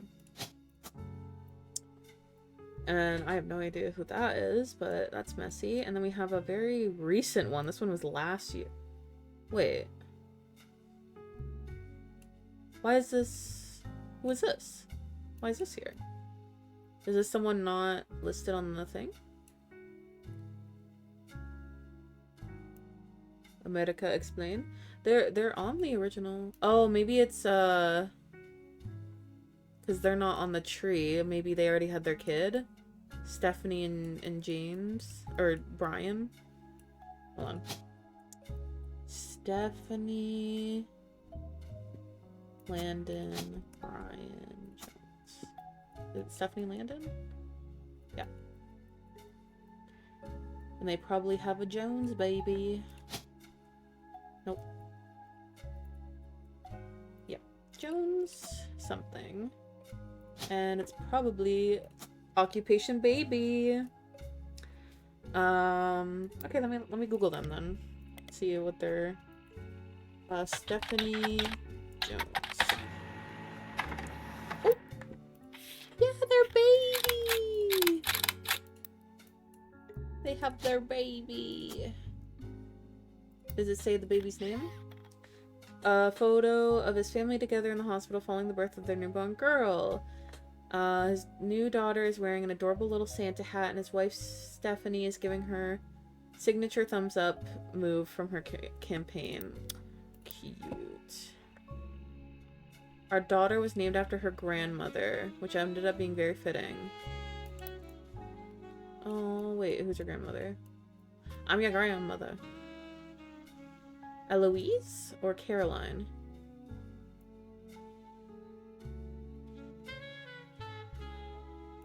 Oh, that's the question. Which ended up being very fitting considering she was born the night before Christmas. What does that mean?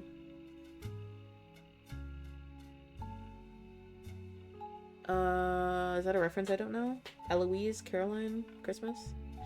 There's not much of a substance there right now, but it lists some small accomplishments and finishes with the recent rise in popularity and controversy surrounding my extended family, there has been some extra attention on me. Stay tuned for announcements in the coming months about how I plan to use this publicity to accomplish bigger and better things.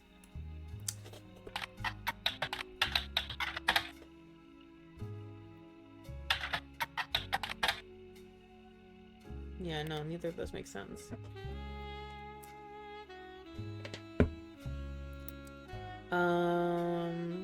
Is she considered a free spirit? No.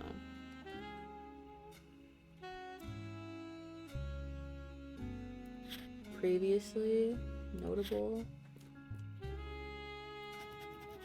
I don't think there's gonna be much to there, so I'm gonna put them in. I'll put it in notable. Oh, I did that again. Previous notable. Daughter was named after her grandmother. Oops. Stephanie and Brian's child. Okay. She was born the night before Christmas, so December 24th?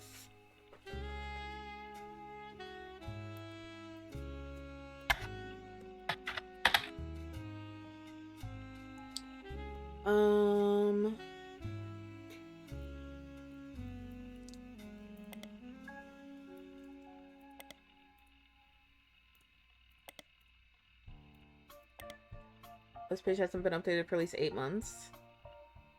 Okay. Stephanie Jones? Oh, last month's elections?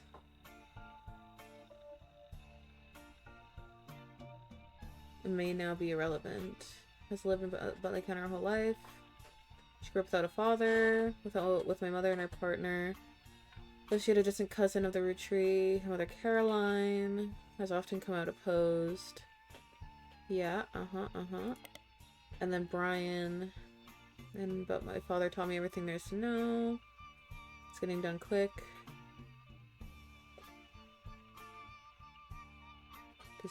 Maybe it's his mother? Whether you're a new client or one of our regulars, nothing will change. Going down for our best prices. Wait, what? We've been a printing staple? Wait, he has a print company. Jones Graphic and Print.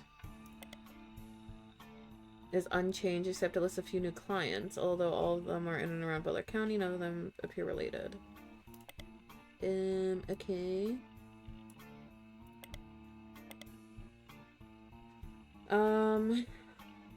Okay. So this is a dead end for now. But what? Daughter is wearing an adorable little Santa hat and his wife Stephanie is giving her a signature thumbs up. Right. You know that she's in politics? Politics. Right. So So I need to get 4 of the boxed people, I'm assuming.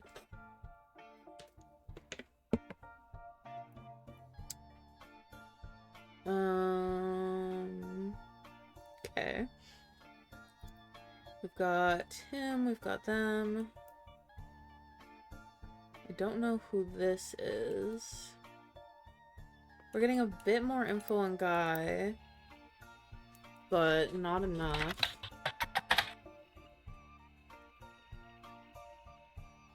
They died in a car accident.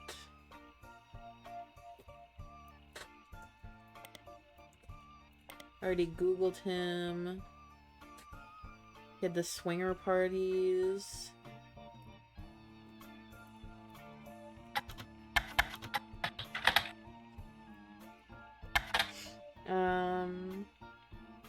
I don't have like Pix Pop things now. Okay. Police have released multiple statements.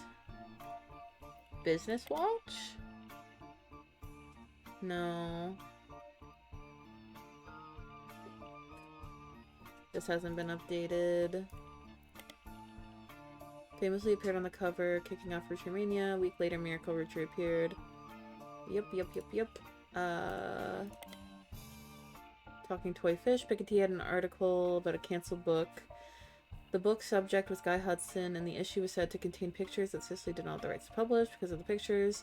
This issue was pulled from the store shelves, making it subject to conspiracy and an instant collector's item. Yes. What's the book called? Cicely Sanchez's book. We don't know the name of the book. Need to figure that out.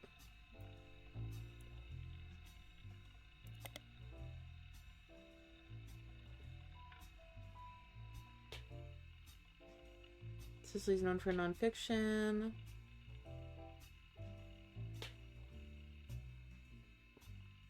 Inclusion picture that she had never had the rights to publish. Yeah, so where do we go from here?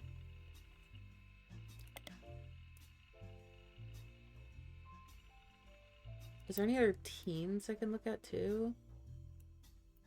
This fuck-ass baby. The baby's name is either Eloise or Caroline, but I don't know which. So get out of my face. And then there's an affair that happens after them. But what affair is that? Yeah. Ruby Legal Enterprise. Oh yeah, Ruby Spratt. I didn't look up who this is. She's relatively elusive. The most complete source of information you can find from before her time with the Roottrees is from the website for a magazine owned by a major airline. She was the subject of one article from a recurring series about modern-day success stories. Ruby grew up in foster care but excelled at school and earned a scholarship to study at Mid-Eastern University.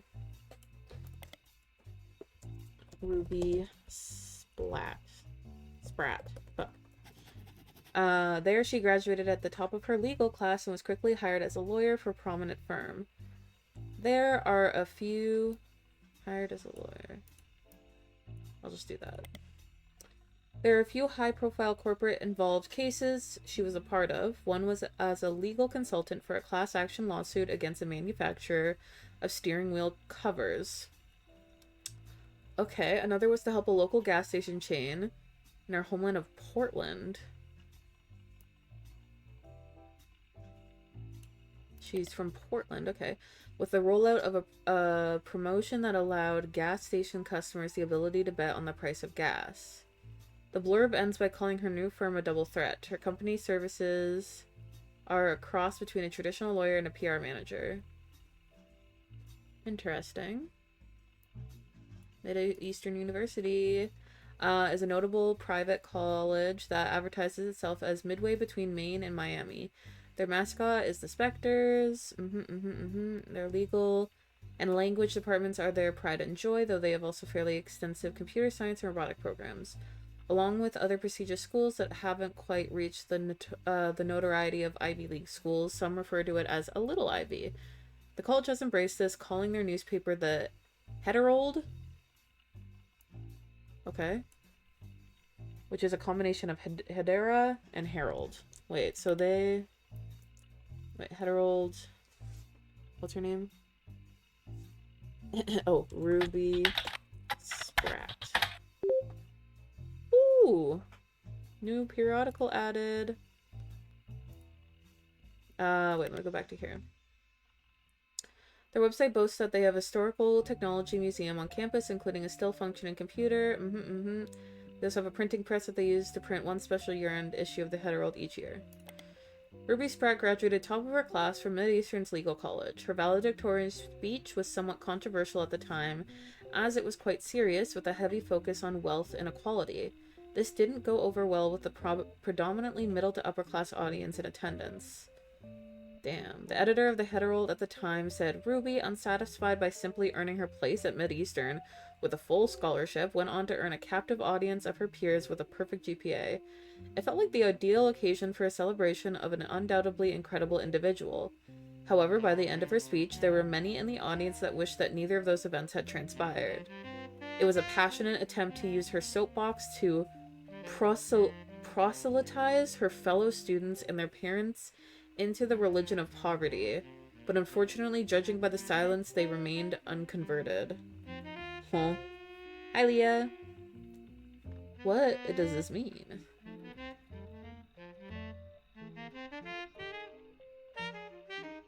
So she had a perfect GPA, but she talked about wealth inequality. She had a full scholarship. Rob wasn't well off.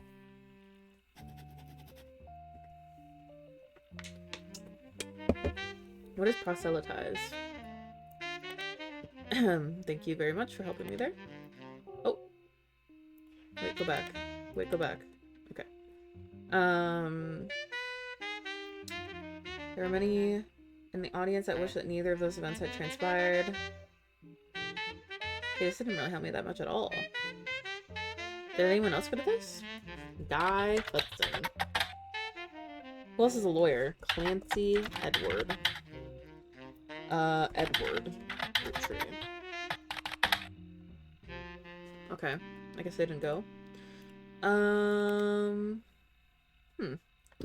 What else do we have? Did I get anything in here? No, I did not. No, I did not. I looked up her 2 books. I didn't look up the scholarship.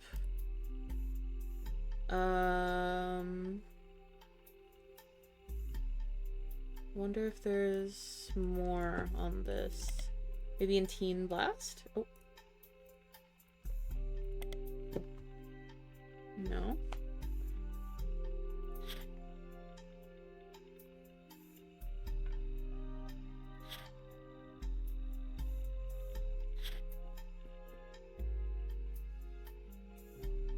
Photo of guidance mother, apple pie is mom's favorite. Mother grew up on a farm. Yeah, I figured out the mom there. Do I have her picture though? I don't. I still have to find her picture. Which was with Stephen Garland.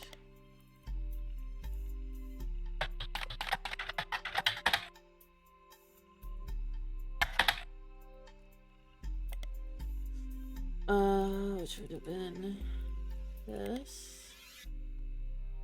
Did you go here? No, damn. Did you go here? No, damn. News time? No, damn. Here?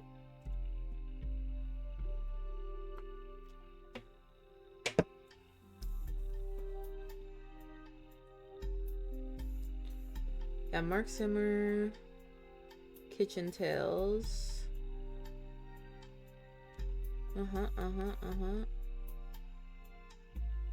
Which I looked into already. Wait, history. Garnishing the Truth.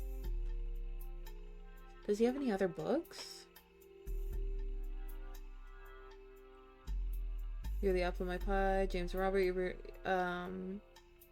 You're You're becoming amazing men and incredible chefs. I guess I'm a good teacher. Yep, so they're both chefs.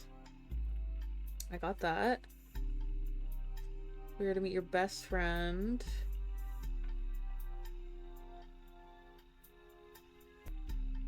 And he owns a bookstore. Mark Zimmerman. Or Mark Zimmer. Who's saying Zimmerman?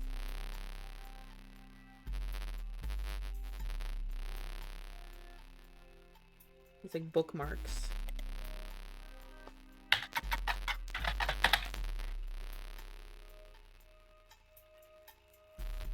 Though Lauren Roottrees did do a book signing in 1970. That's...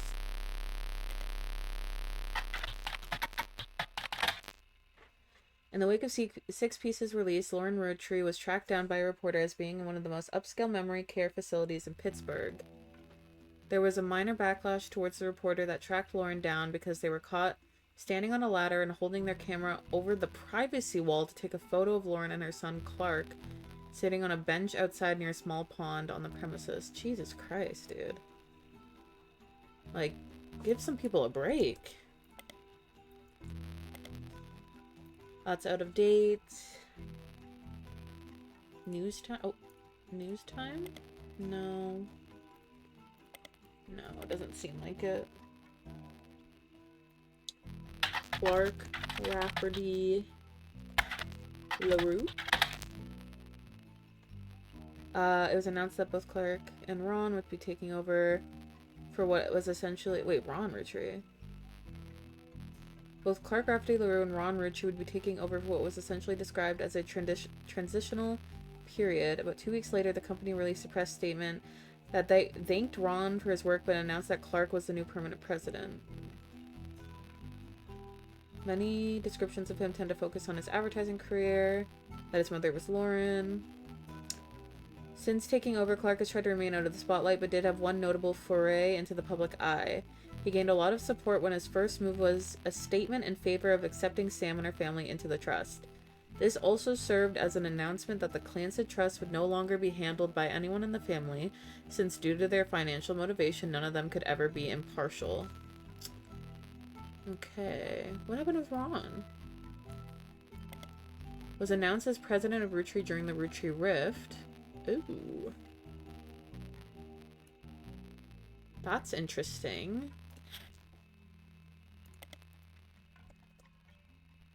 Wait, let me do one of these. And then... Whoop.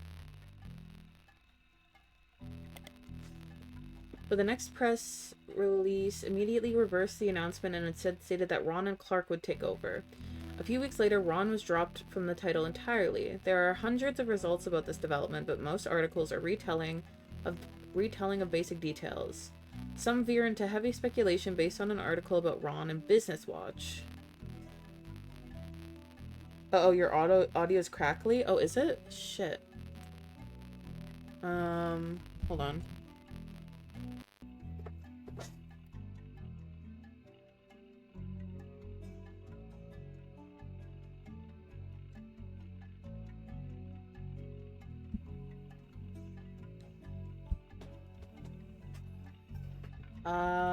Hold on. How does it sound? Is it still crackly?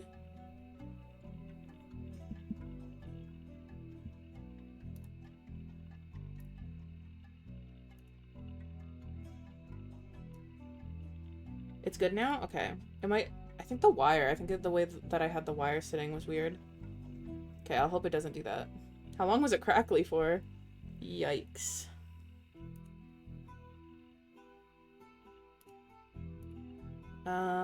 Okay.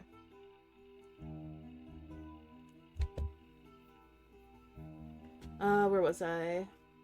Stated that Ron and Clark would take over. There was a article in Business Watch for a little bit now. Yikes. Okay. Ron has also done some interviews saying that the truth of what went on behind the scenes is not something he wished to discuss. Instead, he later Oh, instead he hopes to release a movie about it someday. Oh, shut up, dude. 3 weeks ago, Ron's mother, Gwen, died in Paris. R.I.P. He and his brother Robbie have seemingly made amends. That's good. That's good.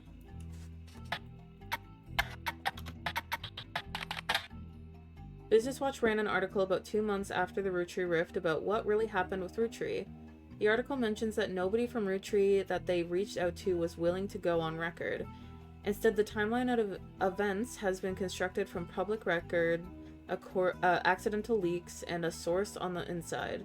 The only parts that are new to you are also the most vague parts. The ones supposedly confirmed by their anonymous source. Okay. The timeline says that the family actually held a preliminary vote after Carl Rootree died, but before the release of Six Pieces, and decided they wanted Ron to take over because of his experience running RR Productions, and because he was a well-known and well-respected Rootree. But Ron seemed way too eager and personally motivated. They were worried he would gut the Clanted Trust to remove Robbie Rootree. The family was notoriously unwilling to do anything that could risk their wealth. They stalled, and Ron became frustrated with the delay. When Six Pieces came out and he saw his chance to force action, while the family was in the limelight, and released the press release himself in an attempt to get the ball rolling faster. This caused chaos within the family. They tried to save face by allowing Ron to take over as co-president with Clark, but according to Business Watch's source, Ron was impossible to deal with. He seemed like he was unwilling to protect the Clanted Trust, and they eventually let him go. After that, the role passed solely to Clark, who nobody was excited about but seemed like the safest choice. Yikes. Okay, so him and Robbie at that point were not great. But why did it say that he and his brother have been seemingly made amends? Probably after their mom passed. What was Robbie Rootree up to? Robbie Rootree was released from French prison. Oh my god. After serving a few years for assault? His embezzlement and arrest were partially featured in Six Pieces. And have since become much more publicly infamous. He has not yet returned to the United States, but when journalists reached out to him recently after the death of his mother, and he issued a blanket statement a few days ago. The death of my mother was hard on our family. My brother and I, after spending time together caring for her in mourning, have finally made amends. It was a highly transformative few weeks when it came to our relationship. I'm in recovery from my addiction, and a major aspect of that process is that I wish to stay positive. Damn, Robbie a baddie for real. Yeah, you know, Robbie, a little concerned, buddy. What, is there anything about him here, or is it just the same article? Yeah. What about this? No. What about this? No, old page. What about this? No. Okay.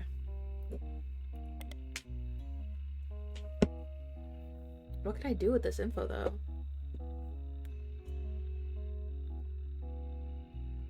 Just that he was announced as president at some point.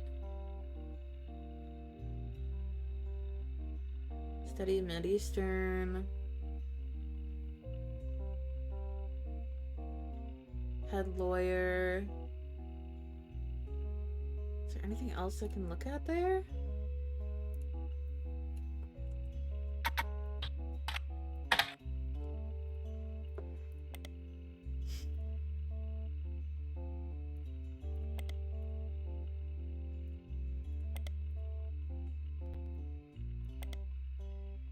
No. I guess just the Google search.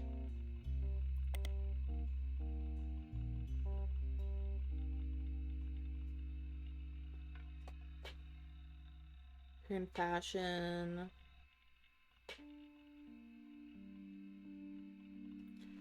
It's currently managed by a designer. Seems unrelated. There's a scholarship page.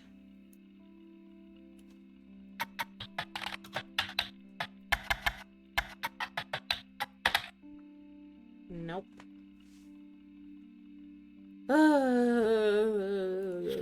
There was also miracle stuff.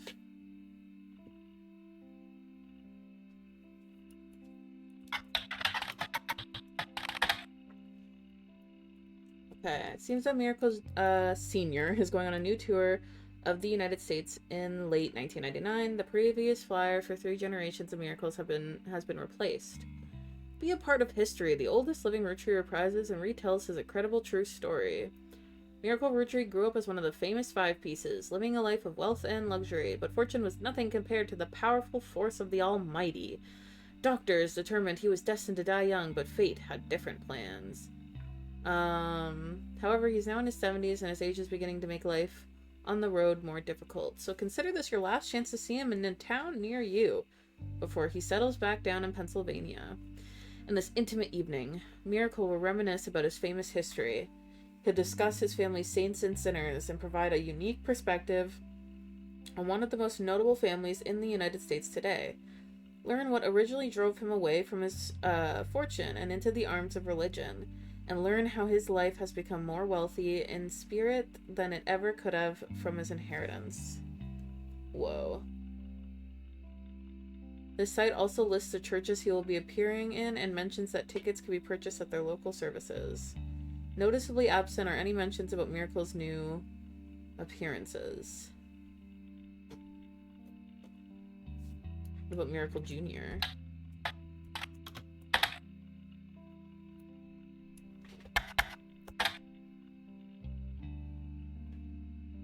Okay. What about here? That's old. Appeared on the cover of News Time. Oh yeah, forgot about that.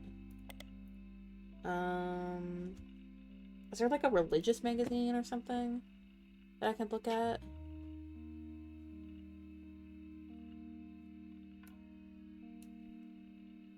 I don't know what to look at now. This one's so much harder.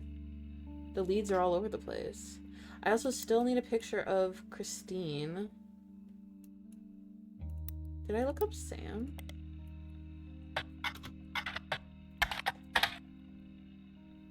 I did. She would be in Next Gen? Or did I put her here?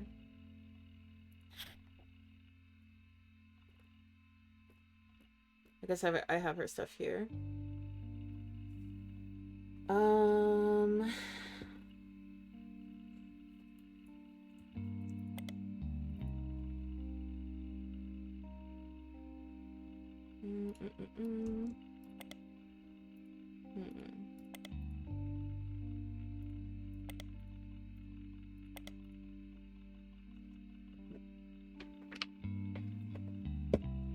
Supermarket tabloid.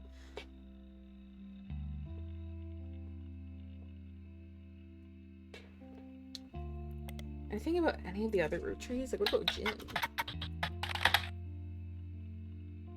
Sent out some mail to Diamond Dazzlers. I mentioned they didn't spend a lot of time anymore, so they couldn't really comment on any recent news. A best of album did get released to CD during Roottreemania, and while neither of them have performed recently, the couple did do a few signings at a local record store near their estate. During questions and answers sessions, Jim has stated he hasn't been inspired to write any new lyrics. As far as you can tell, Jim and Diamond's marriage is still doing just fine. There have never been any rumors of infidelity about either of them. I mean, that's good. Keep it clean, King. Okay. What about November?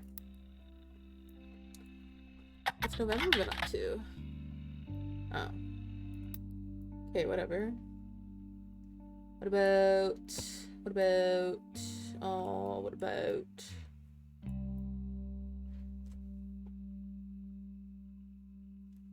Tessa? No. What about Elias M?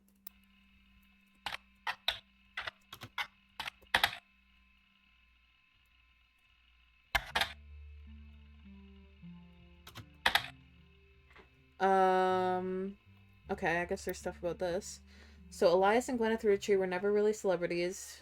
Let me actually do this.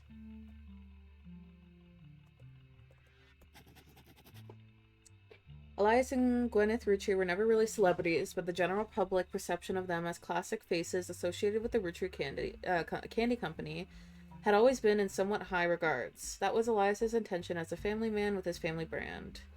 Since Six Pieces, the candy company has placed much less of an emphasis on Elias as a historical brand connected figure. But there have also been those who have argued that it was his right to decide how to split his inheritance and that he did nothing wrong. This has led to some heated television exchanges and countless op-eds. Okay. The first Anderson Maple Farm only used to be a popular tourist attraction during the summer months when it had special tours. However, it has since seen an explosion of off-season business as some religious and political groups decided to visit to show support for Elias and Gwyneth's traditional values and financial rights. Oh my god, they got mega people. Oh my god, they have Trump supporters. Oh no. This rise in support was in turn followed by pickets from gay rights activists when some particularly inflammatory organizations made their pilgrimages. Amongst all this conflict, the farm has since shut down, seemingly indefinitely. The website says check back later, but has no date listed. The quotes from Bess Williams' book appear to have been taken down. Bess Williams? Who's that? Was an author born in the late 1800s. She lived outside of Miami and died tragically young in a major hurricane. Bess has a minor history with the Roottrees. Her only notable book, Family Man, is widely considered blatant propaganda about Elias Roottree. It had been all but forgotten until recently when it was re-released during the height of Roottreemania. There's a site dedicated to hurricane statistics that also mentions Bess Williams. The Bocatero Library, not far from where she lives, was partially destroyed in the hurricane. When they rebuilt, they named the nonfiction section after her. The library was expanded again in 1950 and then closed in 1963 when multiple larger libraries opened in the surrounding areas that made it redundant. I wonder if I can look that up on here. Oh. What about this? Boo. Okay, what if I Google it? Wait, let me write this down. Bess Williams was an author. Listed on Elias's site. Bess has a minor history of the Roottrees. Family Man.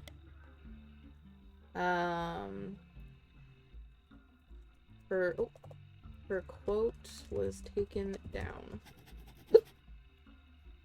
Okay, what is this? You find multiple libraries in the area. Searching for the Miami Print Museum, you come across their website. It states their hours and a list of exhibits. The building is very small, admission is free, and they only have room for a few different displays. One of the exhibits is their courtyard, which includes a fountain as well as a statue of an unknown author. The picture has been added to your evidence. Another is a printing press that was used by the Miami Sunday, a now defunct weekly newspaper. Ooh. The original print of Cuba by Cubans, an art book.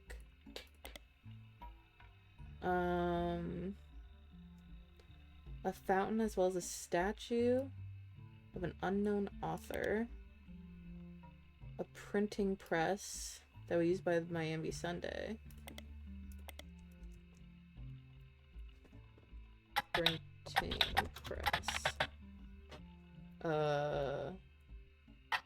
Roottree. What is the Miami Sunday?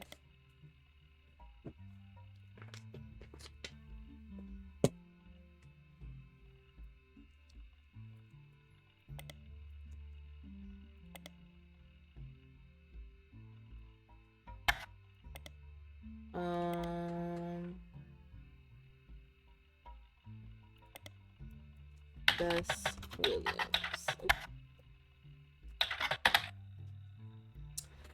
Damn it. Okay, let me write that down then. Oh, I did. Okay. Alright, what is this? Oh, okay. She counts, I guess. Oh my god, what if this is the affair that, Elias had? With a statue.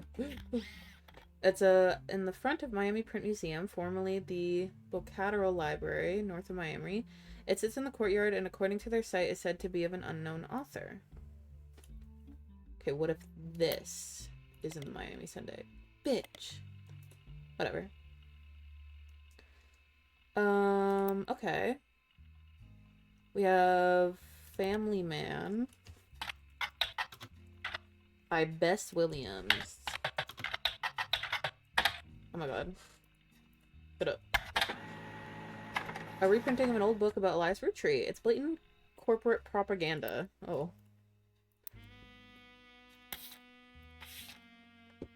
Hey, it's him, the Family Man. Do I not have a thing on Elias? I thought I did. Okay. The dictionary defines propaganda as information, especially of a biased or misleading nature, used to promote or publicize a particular political cause or point of view. But if they were to replace that definition with a picture, it would be a picture of this book. The book tells you nothing new about Elias, and for what you know of his true feelings towards some of his extended family, you're not sure if it tells you anything true about Elias either.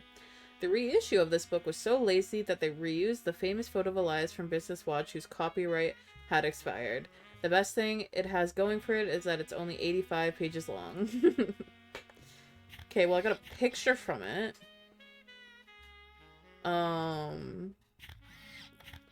What else does it tell me? It says there's 2 hints from this. I guess I can use this picture over here. Oh! Well, yes, and I ate that. What do I have? Did the kids not count then? Garland, Steven, Jones, Bryant. Ooh, I have a visit. Sam! Has Clark reached out to you? Oh. Well, let me give you a short history lesson about the last few months of my life. Okay, girl, spill the tea. 3 different people contacted me, claiming that somewhere in their history, they might be Roottrees. First, that young man, the rapper. I ignored that one. He seemed dubious. But then I saw the news. I felt terrible. So I began helping the others. Because my doubts with Felix were so misfounded, I ended up putting too much faith in the second person that approached me. I went to the media prematurely. I admit my mistake there. But the third person who contacted me also had a credible case. Before I could help, the company got to them somehow. The fact that the family silenced them doesn't seem to fill me with hope when it comes to Clark's intentions. But you're making progress based on the leads he gave you. It's really hard for me to get a read on him. I'll let you handle it. Okay, thanks. I've sent you the case I've been working on, and some company records I managed to track down. Company records? The records are quite dense, but hopefully they're useful. Good luck! Oh god. Oh my god, I got so much. Oh god, oh god, oh my god, okay. Okay, we got a lot here. A woman named Regina Clementine came to her and claimed that her husband has confessed he thinks he's a Roottrees. This guy? The details of this case can be found in your evidence. Stuart is the older boy wearing a vest. The woman in the photo is Mary Beth Clementine, a singer who may have had an affair with Miracle Roottrees. Oh my god. Excuse me? Who's Stuart? Is Stuart her husband? Okay, wait. A woman named Regina Clementine came to her. Let me...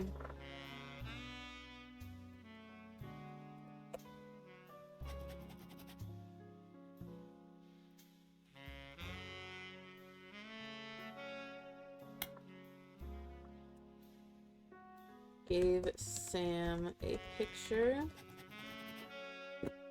Her husband has confessed he thinks he's a Roottrees. Her husband... Stuart? Oops. Stuart is the older boy wearing a vest. The woman in the photo is Mary Beth Clementine. Had an affair with Miracle? Why? Girl, was it worth it? Because, let's be fucking for real. Oh, but he does give Miracle. He does. I see it. Okay. Then we have Confidential. Oh god. Okay, there's so much here. Okay. Oh god, okay. Company records. I have to make a page for this. I'll just put records. You were given some partial staff records to cross-reference by Sam Madsen. These records are based on old tax mailing information and only detail the employees that work directly for Roottrees or in their corporate office. That would be good to figure out guys' secretaries. The many laborers on their farms and in their factories are not listed. You're not sure how helpful it will be except for cross-referencing guys' secretaries and visits overseas. Spider searching people just because they are listed in these books will likely be very time-consuming and a waste of your time. Okay, so we have leadership. Office staff. Elizabeth Cravensworth.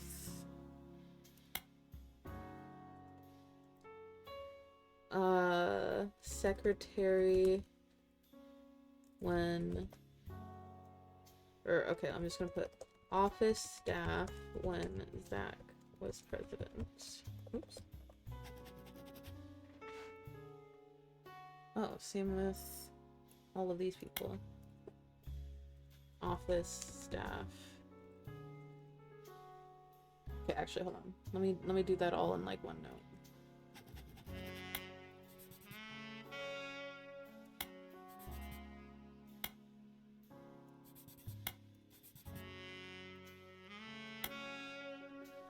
Office staff. Hi! Hi, Rhea. Are you off work now? I was gonna message you earlier, but I knew you had to go to bed early for work, so I didn't know what time you were working. Office staff when Zach was president. Yeah, I just woke up from a nap. Oh, I hope it was amazing. I hope it was really good. Oh, wait, these were the secretaries. Oh, Joanna Robertson. Robertson. Secretaries when Zach was president. It was Slay. Yay! Product management, farm and manufacturing, Samantha, John Miller, Elizabeth Farrow. Ooh. Farm hands when Zach was president. Yeah, because it says Zach.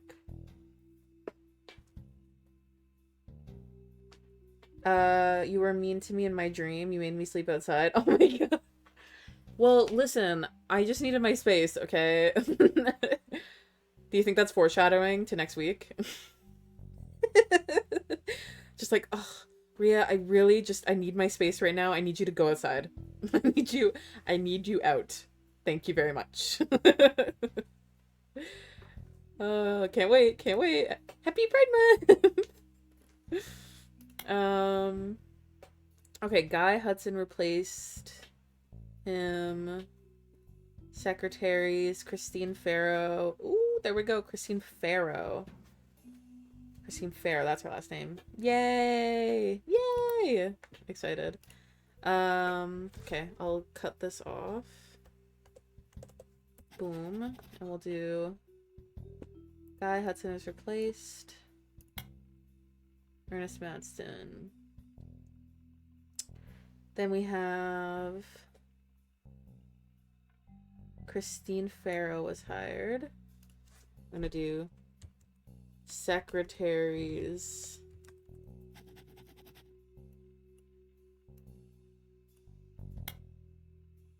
Oh, Joanne Fellows has been added to the list.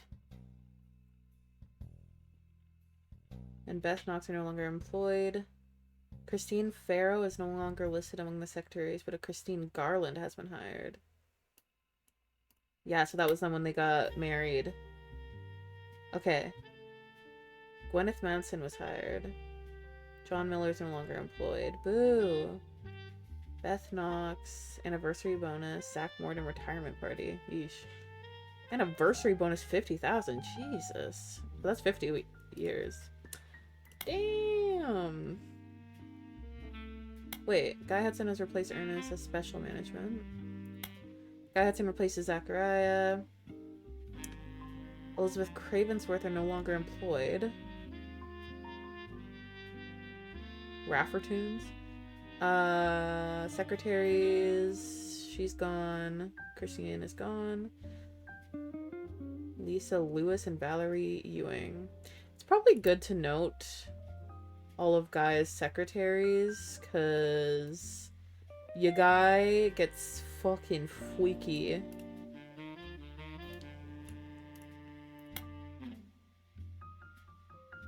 We'll say them. Elizabeth Farrow. Sam Cattrall. William Sam. Was hired under a special category that only existed for 1 year. Interpreter. Interpreter.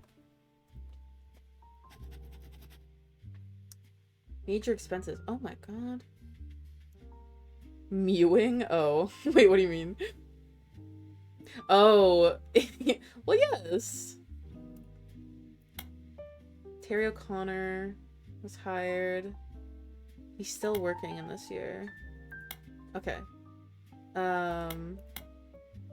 Was hired. Susan Ford has been moved to office staff. Okay. Secretaries. New secretaries. Catherine Garrett. Emily Seinfeld. Okay, Seinfeld. Emily Barnes. Okay, I'm just writing down all the secretaries for now. Because this guy, he's a freak. Angela, Catherine, nope. From here on, no secretaries are directly employed by Roottrees. They use a temp agent called Work Time Temp. Okay, let me mark this down. Ernest replaces him. And then they don't have secretaries anymore. Want a game together later? I would be so down. Yes, yes, yes. I probably won't stream later. You're going live at 8? Okay, cool. Yeah, I'm down. I won't go live, but I will definitely join. Yeah, I'm down.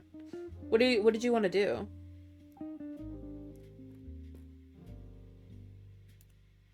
Just like anything? We could look at those Steam games you sent me. I have to still download them, but I can look at those if either of those were of interest.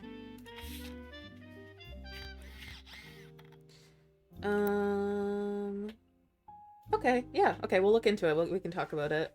I'm probably gonna be live for another 30 minutes, I'd say. I think that's a good timestamp. And then we'll switch off. What is this? 6 pieces to genealogy. Oh, is this the... Oh, Regina Clementine. Where did I write that? In the records? No, I wrote that on its own page somewhere. Mewen, where was I? Oh, it was in Miracle. We'll see, perf. Okay. This is all the information I have about Regina Clementine. What is this? What does this mean? It's a way of providing information about what someone was originally called. It is often used to provide a woman's maiden name after her married name. Wait, what? Oh, so her maiden name is Salazar. Regina Salazar. Cool. That's a cool ass name. from New Orleans, Louisiana, and her husband, Stuart Clementine. Regina's husband. She wrote me about a month ago. Apparently, the Roottrees lawyers went after her since then. By the time I received her letter and called her, she told me she couldn't cooperate anymore. Her husband, who was a police officer and never knew his father, told her he thought he might be a Roottries, but he's estranged from his family and didn't want to pursue it because he had no proof. She wrote to me behind his back.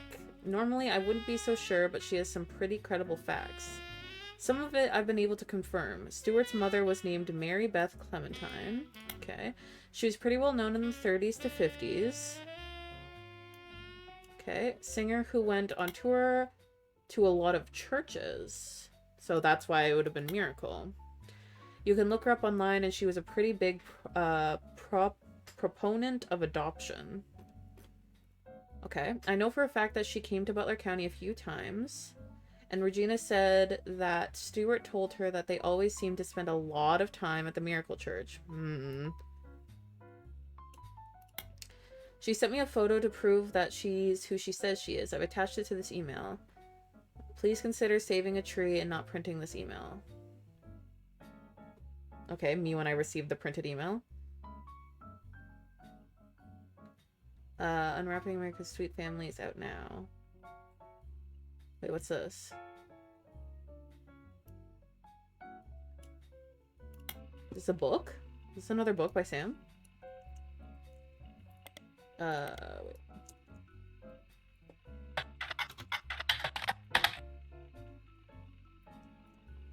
Or is this like... Okay, this is like something else. Okay. Let's look up Mary Beth Clementine then. Who are you? Oh, who is you? I'm gonna separate this again. So that was like the email info. Mary Beth Clementine was a singer most popular in the years between 42 and 59. She traveled around the country performing at churches. Her repertoire was a mix of religious and popular songs. And although she recorded a few records, they seem lost to time. The only one you find mentioned was a cover of He's Got the Whole World in His Hands, released under the label New Edson. Mary Beth. I'm just gonna call her MB.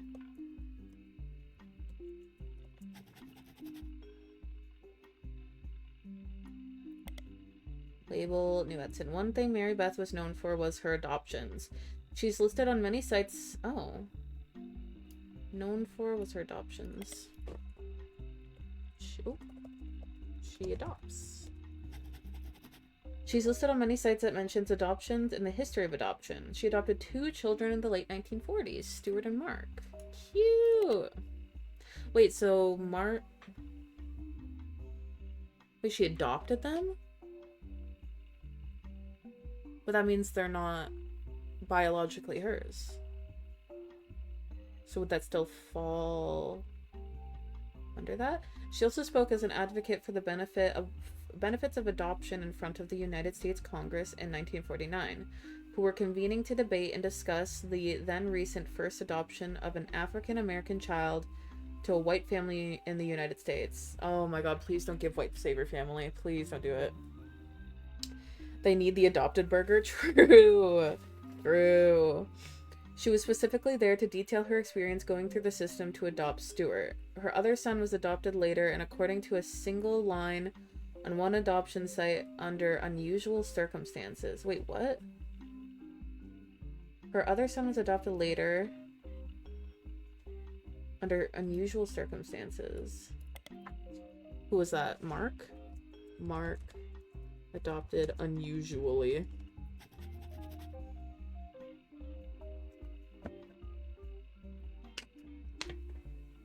In 1959, it surfaced that Mary Beth had been twice divorced. Oop. Both times to her manager, Sterling. Divorced the same guy, Sterling, her manager, twice. This ended her career with the religious audience she had been catering to, and while she performed occasionally since then, she mostly faded into obscurity. Mary Beth passed away in 1994 at the age of 76 of a stroke. Damn. Okay, so we have this, which is one of her songs.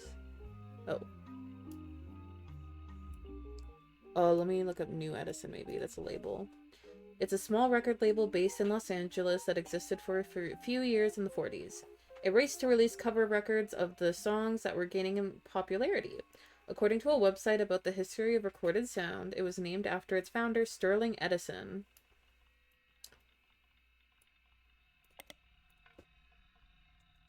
New Edison, MB's label. He was her manager, so yeah. Its biggest claim to fame is being sued by the estate of Thomas Edison and Edison Records versus Edsel.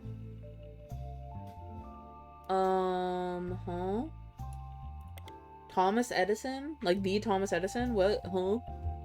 Or are we just getting more coincidence names?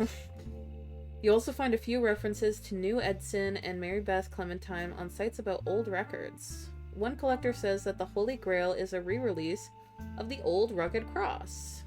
Okay. Another song. He lived in Stratford. Whoa. So did Justin Bieber. Whoa. And says that the first edition was originally published before she legally changed her name. True. She legally changed her name. Oh. So she... Oh. So this isn't... Mary Beth isn't her name. She changed her name. To Mary Beth? I think is what it's saying. Another site claims that the police had to be called to New Edison Records after its owner got into a physical altercation in public, leading to a divorce. Oh. Was that with her? Better not. There are no cited sources or evidence, and the site's content seems user submitted.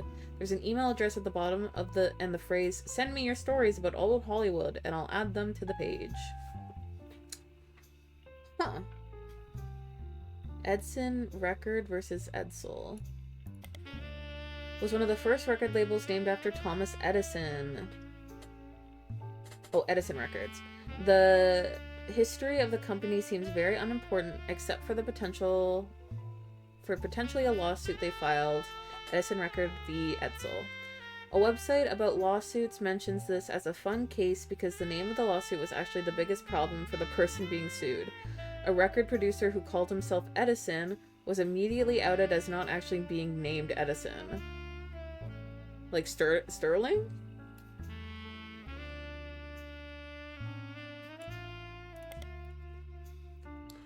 He had a diff name.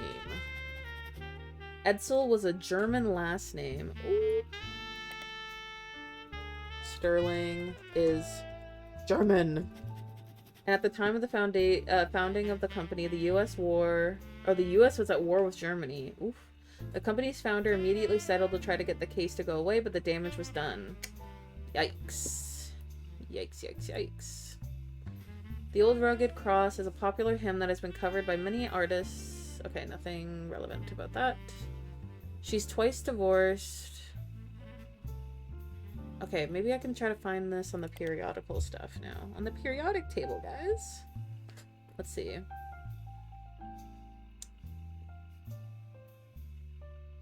Or maybe I can look up his name. Was it Sterling Edsel?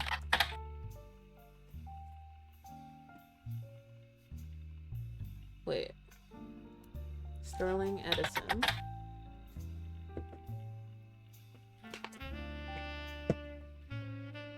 And Mary Beth legally changed her name. Hold on.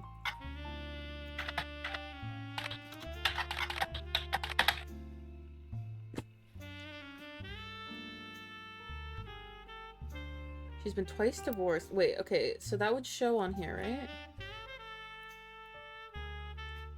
Out of infidelity. She's twice divorced, so the only one that's twice divorced here is here. Wait. Oh, what is this? What the hell is this? This tree setup is awful. What are these? These ones, this isn't even connected. This is just like they split up and there was infidelity, but they weren't actually... These were the adopted kids. And then who is this? Who is you? So they never actually had kids together? Is that what it's saying? A possible infidelity? So this is just proving that it's not actual, because she adopted these two kids. So she didn't actually get pregnant, but she had an affair with him. Is what it's saying. I think. So this is Miracle, who is a preacher. Yep. And this is... Oh, I don't know her actual name. But she is here, and she's a musician. And she is married to Sterling Edsel, who I don't think I have a picture of, unless this is him. This is probably him. And then she got remarried to him. Wait, how do I... Can I use the picture twice? Is that possible?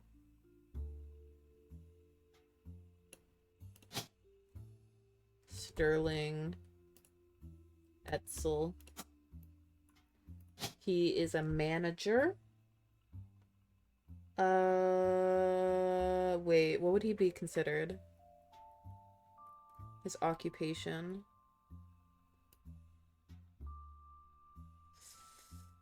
Firefighter, director, dancer, constructor, CEO. Maybe CEO? CEO? I'll put him as CEO for now. And then spouse. Wait. How the hell am I supposed to do this?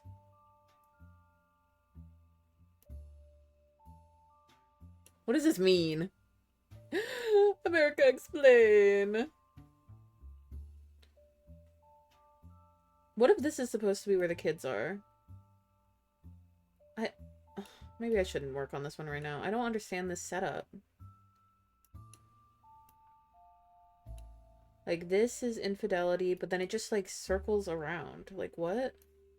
This one at least goes, like, dot, dot, dot, and the dot, dots, like, lead here. So the infidelity is this kid who is adopted by this person.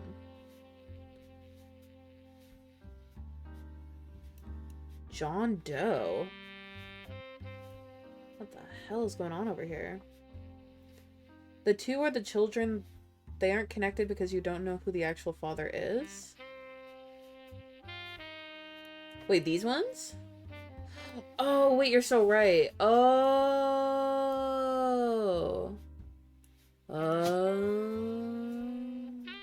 Okay, so then this goes here. Which means this is...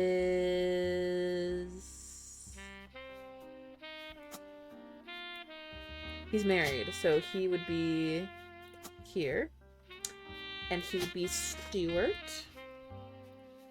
I don't know if that's his birth name per se, but Stuart. I'll leave it like that. And is that way for all the affairs. Okay, okay. Okay. Okay. Spouse is Regina. Regina, do I have her last name? Regina, thanks to Roottrees, the older boy wearing a vest. Regina Clementine, Salazar. Right. Salazar. There we go. And I don't know his maiden name, but this would be Mark. Mark unknown. Not a CEO. It looks like this. And an unknown thing. So, can I look up Stuart? Isn't that popular of a last name and you managed to find a Stuart Clementine listed as one of the many names on an emergency services website in New Orleans? It seems he's a police officer. Whatever. Police officer. Okay. Mark Clementine? Oh! Crocodile Clementine. Okay. It's listed on a website titled The Infamy List. It's a massive list of criminals who are known for odd crimes. Oh god. Oh my god, his brother's a criminal. His brother's a criminal and he's a police officer. Although Mark's nickname would imply he hails from Florida. Oh, he's from Florida. Okay, that makes sense. A lot of others on the list come from there. Or Australia. Mark is listed as being from Los Angeles. He has a pretty big entry. He seems like a real piece of work. There's a very small note about him being the basket baby of 1950, but most everything else comes from his adulthood. He lost his job in 1975 as a pilot for a regional airline after he tried to board the wrong airline's plane. He was drunk. He was charged with trespassing and assault. He was a basket baby. Okay, wait, let me go back here. And we'll list this for Mark.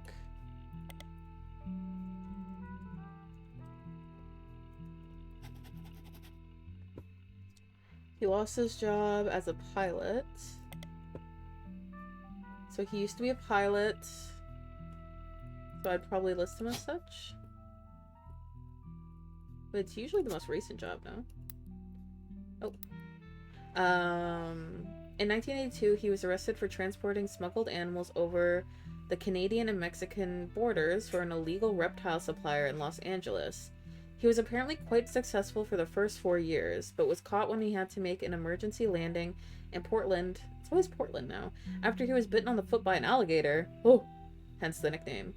Apparently, the Portland Telegraph is credited as having given him his nickname. Portland Telegraph. Oh, that is. His mugshot from this incident has been added to your photos. In 1993, he was released on parole, but his freedoms didn't last long. He was arrested in 1994 in San Diego for violating it in an attempt to visit his daughter's graduation. Oh.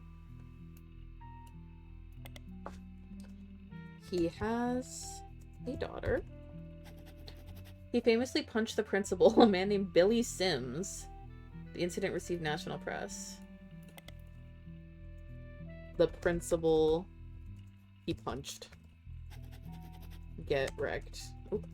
Get wrecked. Okay, what's the Portland Telegraph? For crocodile? Is it the Portland Telegraph? Crocodile. Maybe it's just Portland.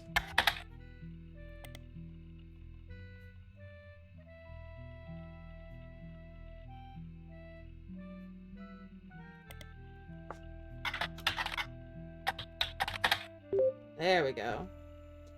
Oh, thank God. We have a lot of people who are from Portland, so this is going to make things interesting. A major newspaper in Portland. It was the one that provided the nickname Crocodile. He was flying weekly between Los Angeles, Juarez, and Vancouver in a small plane. His flight was very low, literally under the radar. He was only caught because he was bit by a crocodile on the leg and had to call in Mayday because he was losing blood. He tried to tell them that he was a crop duster who somehow cut his leg on a loose piece of metal in the cockpit. But his story seemed very odd and controllers quickly alerted the police without informing him. When he landed, they were waiting and he was promptly arrested. Dang. Who else is from Portland? Someone... Ruby? Ruby... Ruby Strat? Ruby Sprat? Yes! I'm a genius. Where did I list her, though? Ruby. 5 piece?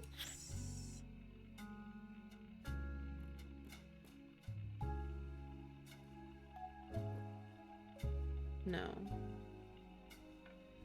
Records? No.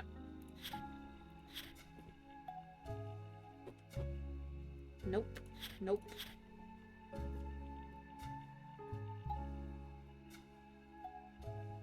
Nope.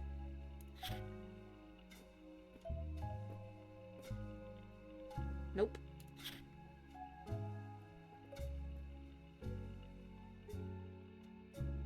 Nope. What the hell? Oh my god, my notes are so out of order. Oh, I gotta lock the hell in. Oh, I can move them too. Wait. Okay, where did I write about her? It was near the top of one of these.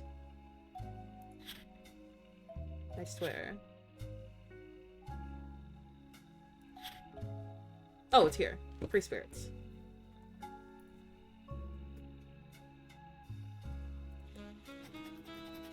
Okay. Ruby Sprout was featured in the Portland Telegraph when she was in high school. A local teen making change for foster care system. Oh. Ruby Sprat Portland article. According to the article, Ruby Sprat grew up in the foster care system, was apparently the valedictorian of her school, and was as a Girl Scout who, at the time of the article, was earning her gold award. This required a project to help the community, and Ruby chose to raise money to build a fountain she called Foster Fountain. Oh. The fountain has a few small pedestals that stick up high above the water. People are expected to toss coins into the fountain for good luck, and will be encouraged to aim for the top of the pedestals. All the coins scraped from the bottom are slated to be donated to Portland's foster care system. That's actually really cute. A coalition of local businesses that sponsor the fountain have committed to matching any of the donations that successfully land on the targets. Oh. Okay, Ruby. She was valedictorian of her school. All the coins scraped from the bottom are to Portland's foster care system. She helped raise money for Portland foster care. I wonder why foster care? Oh my god, Stuart, it's her baby. Predicting. Okay, what else did I get in here? Oh, this. Okay, Mark. You found this mugshot online. It's Mark Clementine, who was arrested for smuggling reptiles into the United States. Alright, Mark. You ate.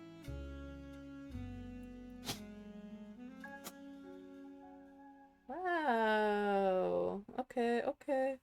Okay. I have to figure out his birth name, though, probably. Maybe. Wait, what was the thing called? Foster Fountain. The Fountain of Youth, also known as Foster Fountain, is a fountain found in a small park in Portland.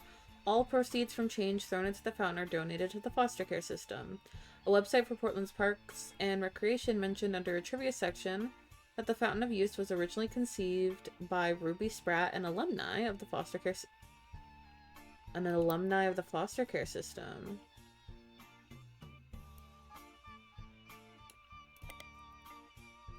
She was in the foster care system. As more businesses signed on as sponsors, it grew in scope, even beyond Sprat's original hopes. The fountain is unique because it has special targets that visitors can aim their coins towards. If a coin lands on one of those targets, each of the sponsor businesses matches it. This isn't a huge amount of money from each business, but more than 100 businesses have agreed to participate, so each penny becomes $1. Huge. That's really huge. Very, very commendable. Okay, a website for Portland's Parks and Recreation. Is there anything else on that? No. Okay, so she was in the foster care system. So Ruby Spratt could even not be her real name. Or her birth name, I guess. The Portland Telegraph. Who else mentions Portland? Is there anyone else that mentioned Portland? I swear there was like one other mention of it. Otherwise I would have been like, everyone.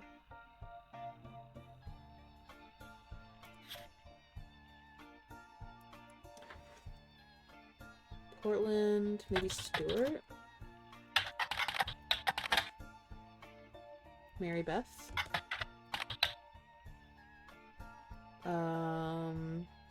Gina? There's just Mark, I guess. Is there anything else about him that I can go off of?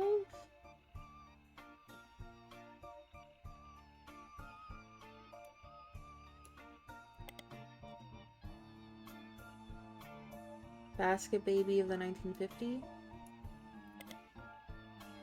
A few sites about true stories focused on and around religion mentioned that in 1950 a gospel singer named Mary once found herself dealing with a real-life baby Moses situation. Apparently she was a rather prominent supporter of the concept of adoption, and someone decided to test how much. Oh, that's fucked up. They left a baby on her doorstep in a basket. According to the sites, she adopted him without question and raised him as her own son. Although it wasn't national news, in many circles he became known as the Basket Baby and even went on to tour with her as he grew up. None of the websites state who the woman or baby were, likely to prevent people from looking into either of the people too closely. From context, you know it's Mary Beth, who would later be shunned due to her personal life, and her son Mark, who would later be known as Crocodile Clementine. Right. Right.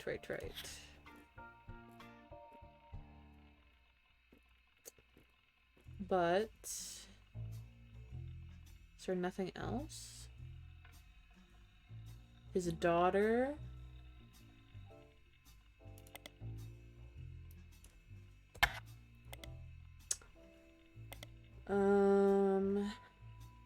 We know he has a daughter. In San Diego. He has a daughter. She goes to school in San Diego.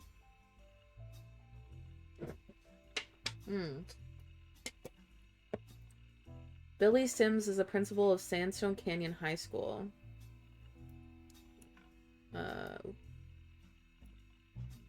Highlight that. Who had his 15 minutes of fame in 1994 when he was punched by Crocodile Clementine at a graduation ceremony. Pretty much every news organization, from trustworthy to tabloids, seemed to have their own take on the altercation. It wasn't the punch that captured the nation's attention, however. Instead, it was Billy Sims' matter-of-fact response to the threat and his comments afterwards, as heard in a now famous audio clip from someone who was recording the ceremony. Billy saw Mark hop onto the graduation stage and said, "Sir, you'll want to sit down or we'll have a problem." At that point, Crocodile reportedly sucker punched him in the face. Billy, apparently only slightly dazed, said, "All right, sir, I guess we'll have a problem." Wait, he ate that. Clementine tried to throw another punch, but Sims anticipated it and performed a maneuver that spectators described as a wrestling move mixed with a backwards somersault. Whoa. Which immediately brought both men to the floor, with Sims straddling Clementine, keeping him neutralized. As security arrived, the recording captured someone asking, "How did you do that?" And Sims' response was famously, "Trust me, I'm as surprised as anyone." Wait. This guy's hilarious. I love him. I like Billy Sims. What a legend. Sandstone Canyon High School is in San Diego. There's not much information, although it's mentioned a lot in articles about Billy Sims. Right, right. Damn, this guy's a legend. Is there anything about, like, other sources I can look up for that, though? Why is it Billy in exclamation points? Billy is usually short for William. Bill. What the helly? What the Billy?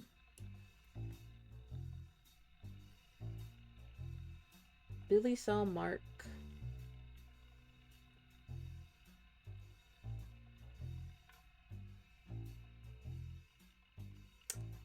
Okay. Oh my god, he's... what a legend. Like, actually, what a legend. Okay, so then where can I go from this? There's nothing about his daughter for any of that. He saw Mark hop onto the graduation stage. Why would he do that?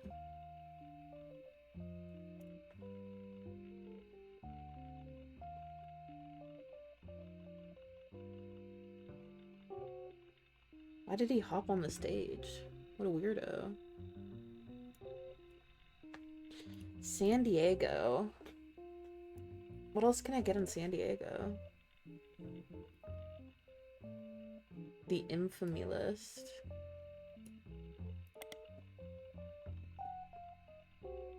Okay, there's nothing else.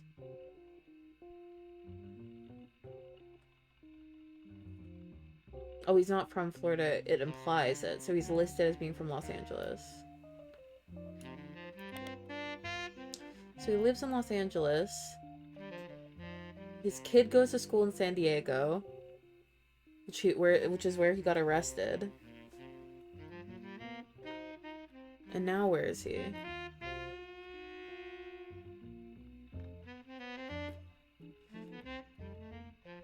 Where is he being... is he in prison right now? County Correction... Multnomah County Corrections Division. Multnomah? Multnomah. Is a county in Portland, Oregon. Corrections Division. So he got arrested in Portland. Multnomah County. What is your name? Where do I go from here? Okay, we have missing pages from this. I don't know the name of this book, though. Stories concerned, she had written about Guy Hudson. I know that, but what was the name of the book? There's also this book. One of Sam's farm supervisors was named Elizabeth. Elizabeth had a daughter who she never met, but who worked as one of Guy's secretaries. Yes, sir, that would be her. Oh, I have her as a farmer. She's supposed to be a secretary. And that is... I don't have a picture of her. Okay. He had an affair with a lot of secretaries, I feel like. According to Elizabeth. Party for swingers. Oh, yeah. He bribed at least one politician to open a factory in Brazil.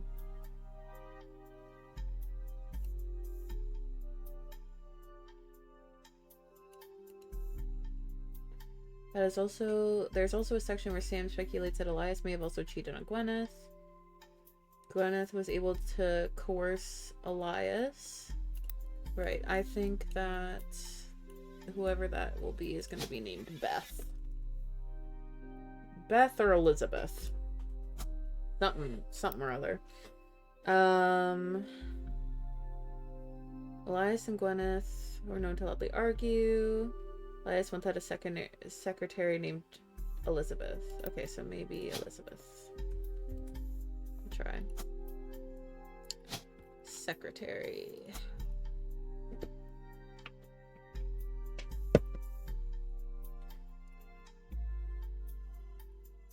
Love how these ones are all confirmed. Like, we just know he has all of these. God damn. Okay. And then we have this. This is just telling me that. Butler County. Elias, Carl, and Raina. Was I saying Raina had a child? No way.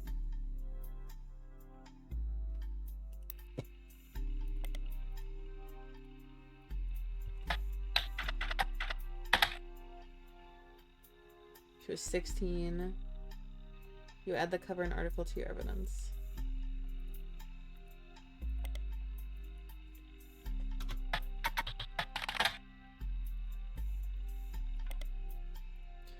Is there anything new?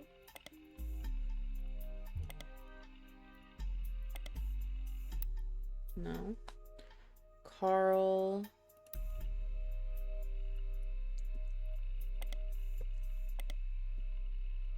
The website you used to initially place Raina, Rose, and Riley still up.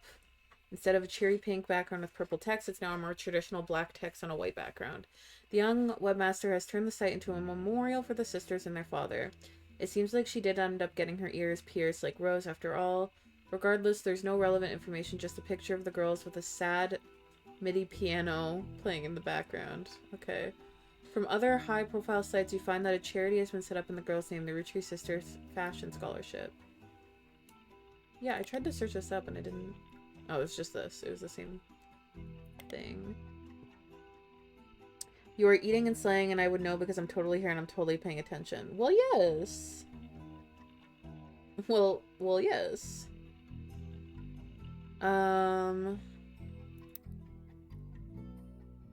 Lauren... There's also Carl. Same. What is that emote? Who is that? What is that? I don't know. You sent it. What is it? Okay, I don't know. Many websites and news articles. It's :D. What? No, it's not. Why? Ew. Okay, so I'm gonna probably have to fix that. Wait. Oh, it's :DD? You know what? It's because I have the... I don't know, dude. I've never seen that. If I put 3, it's okay? Okay. We know the safe hack. What the hell? What the helly? Many websites and news articles eulogize Carl Roottree along with his daughters and wife Brenda. As far as you can tell, Carl and Brenda Roottree had never had any marital issues. You do come across an article about a Kristen Valdez, who claims to have been Carl's high school sweetheart before Brenda. She does not make any claim to having had a child with him. She just appeared to be paid to talk about his early life. Most of it's boring. She says that they met when he was sent to private school near her hometown and broke up when he graduated and moved back to Butler County. Who? Who is you? Okay, we'll put that in the notable.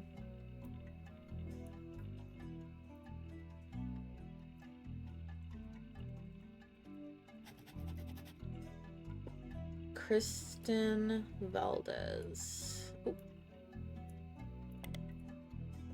Carl's high school sweetheart, but question mark, because we don't know if that's true.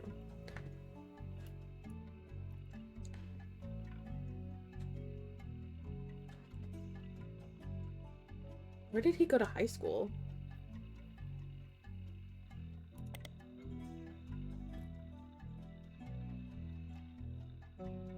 Where did he go to high school? They never had any marital issues. I don't know where he went to high school. I could try the Portland one. Butler County? The Hereditable. Who are you?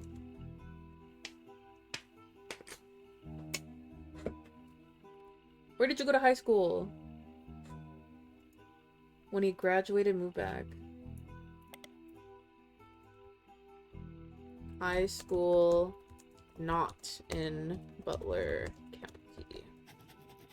I'm gonna have to figure that out. Who the hell is you? The hell? Okay, what else was I looking at? Lauren, Miracle, Jim. They have physical media. Lauren's 2 diaries were the most useful resources. True, true. The 5 pieces could be identified. There were 5 presidents. Caroline's art book. Yes, yes. Many of the younger Roottrees are found by following a complex rabbit hole. Yes, yes. November Roottree. Ron and Robbie. Yes. Sam and her father. These are all red herrings. Eloise Harrington Roottree.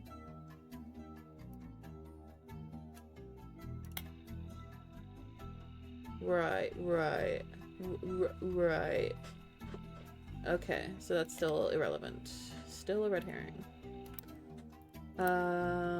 Okay, and then we have this, which I already got and put them down for. I can look through those secretary lists that I have and start Googling those names, which was in records.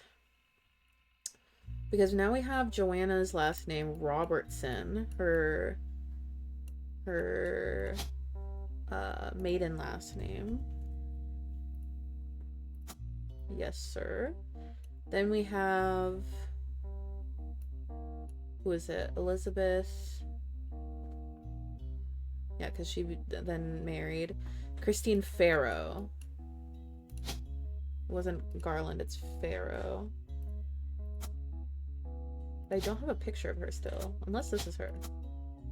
But I don't think it is. Yeah, she becomes Christine Garland. So that's her name. She was a farmer too, not just a secretary. Okay, no, we'll keep her a secretary. Joanna's most recent job was in retail, or cashier. She might have been a cashier. I don't know. She had a movie rental store where she worked the register. Yeah, she was cashier. So I have them. I have her, but this is not her photo. How many more do I need? Is it locking in at 4 still?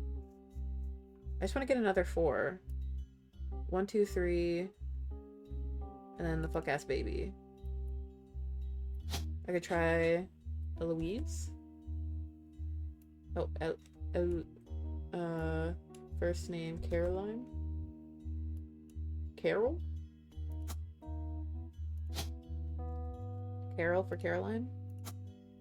Oh, Christmas Carol. Oh, wait. I get it. Okay, that's a suitable name. But is that not 4 done? Do I still have them in the wrong order? Because wouldn't it make sense that Robert... Hold on. Hold your butt. Hold your butts. This guy.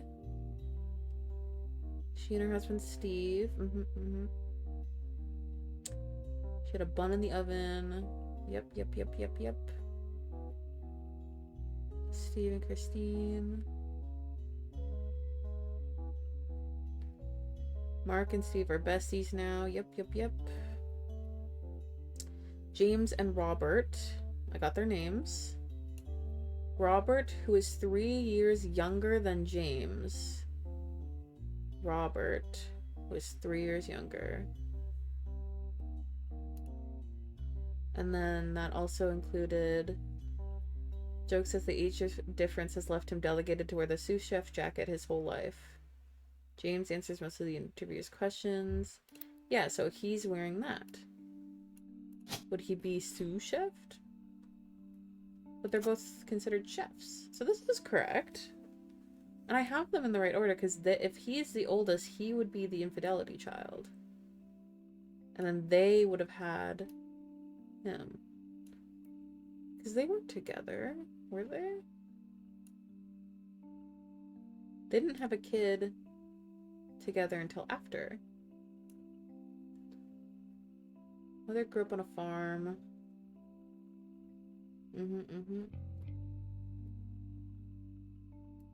I don't have a picture of her still.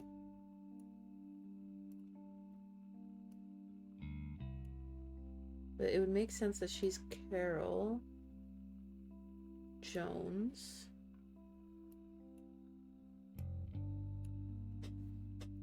Or Caroline. And then, oh my god, there's so many of these. Got this one. This is his extra photo.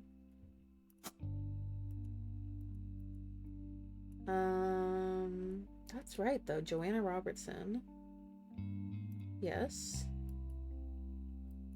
We also have these guys, but I don't know their actual name. I could put her as... Oh, I don't know her original last name though, so I can't even lock that one in. Miracle Roottrees. Is he locked in? He's not even locked in. Who am I missing then? How many do I need to lock in? America, explain.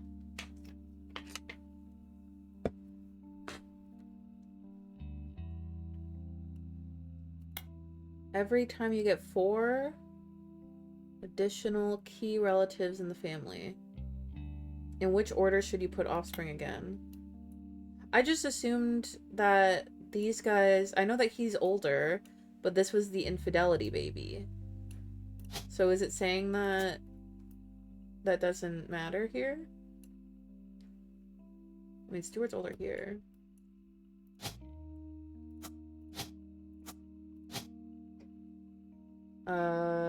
James. Oh.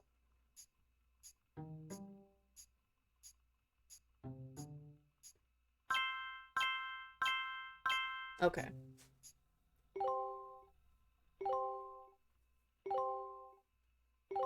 So they had a baby before then. This is Robert. So who is not correct that I have? Oh no, that's still... Yeah, that adds up. Dang. So he is the infidelity child, but he's younger. Interesting, interesting. Okay. And then we have... That's locked in. I don't know their last names. That's correct, that's correct, that's correct. It doesn't work like that? Okay. Oh, it doesn't matter which... Oh, okay, so he could still be the infidelity child. It's just, like, the order didn't matter. I see. I was a little confused there. Infidelity and split up. Huh. And this one's just infidelity. They never remarried. Or they never married. They are in a square because you don't know who's who. Got it. Okay.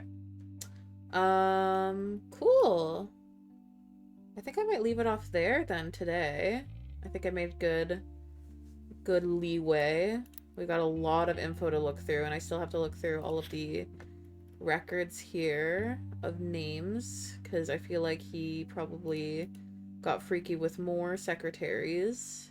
Yeah, since he has a little bit of a pattern going on here.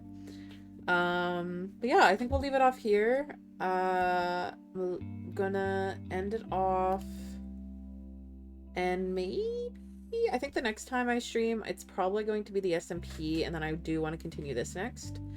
Because I want to get this extra story done before I move on back to Orwell. Because I'm really enjoying, like, I don't know, I like piecing together all the info here. It's been really interesting. I like the mechanics of this game. I like how it's built. I like how it includes the gays. Pride Month!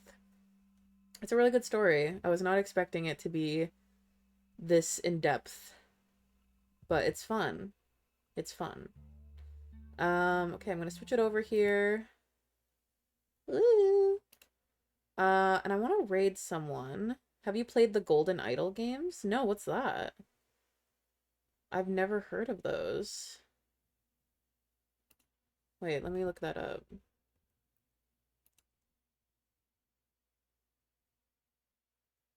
Are they like more puzzle games? Or similar mechanics? Golden Idol. Golden Idol Mysteries, Golden Idol Investigations. The Rise of the Golden Idol. Which one's first? There's like a bunch of these listed. They're very similar to this, and I highly recommend. The Case of the Golden Idol. Is that the first one? Oh, whoa. The art style is crazy. From 2022. Then, and the Return to the Oberdin. Oh, I've played Oberdin. I've played Oberdin. That, see, that Oberdin is what reminded me of the most, because you have to like piece together everyone's like pictures and face to their name and like where they were. It's Case and then Rise. I see. Okay, I'm gonna add it to my wish list. Oh, and it has a demo too. Maybe I'll download the demo and check it out. But yeah, I've definitely done Oberdin. Really loved Oberdin. And that's why I like, I don't know, I've been having a lot of fun with this one. So I'll definitely check out the Golden Idol stuff. There's like, it looks like there's 5 games? No, there's 4. There's 4, and then one has like a detective pass. I don't know what that is. But it looks like there's 4 of them. It starts with this one and then it ends on the Rise. Interesting. I like this, like, it gives the early 2000s, like, paint style games. There are 2 games plus the DLCs. Oh, they're all DLCs. Golden Idol Mysteries. Oh. Oh, yeah, that's a soundtrack. DLCs, and then the Rise. Okay, I see. Interesting. Oh my god. I'll definitely check these out. I appreciate the recommendations. I love detective games. I love mystery solving, puzzle solving, piecing the story together. Those are like my forte. So keep them coming. Recommend me anything you can think of. I've played Oberdin. I've played like, I can't like name a lot of story-based ones, or I can't name any that have the same mechanics for sure. Like I've never played a game like this in Oberdin. Like those are the only 2 that I can like reference that are similar to each other. I played Deponia. I want to play Disco Elysium. I don't think it's the same in any way. I don't know the story at all, but it's more like different endings sort of thing. Like your choices have consequences is what I'm assuming. That's something I also want to play on stream. But I have a lot to figure out for that I haven't gotten to yet. So, but I've heard good things. I've heard good things about it. All right, I want to raid someone. Let's see. Oh, Nico's on. Nico's on the SMP. I think we'll raid Nico. We've got a lot of viewers going on. Dang. Okay, we're gonna raid Nico. Make sure to say hi. Show lots of love in the chat. from Japan. We love Nico. They're on the SMP right now, so make sure to show them some support. And thank you for tuning into the stream. It's been very awesome. And we'll continue off on the next one, probably after the SMP. But yeah, I want to continue more, and I wanna finish piecing together the puzzle. So that's next on the agenda. But in the meantime, oh my god, I have my Spotify closed. Why did it close? I'm gonna end off on a song before we leave. I gotta get my jazz playlist up, guys. Gotta keep the vibes going. Wherefore art thou? There they are. Alright. Let's get dancing the devil away. Alright, chat. Have a good one.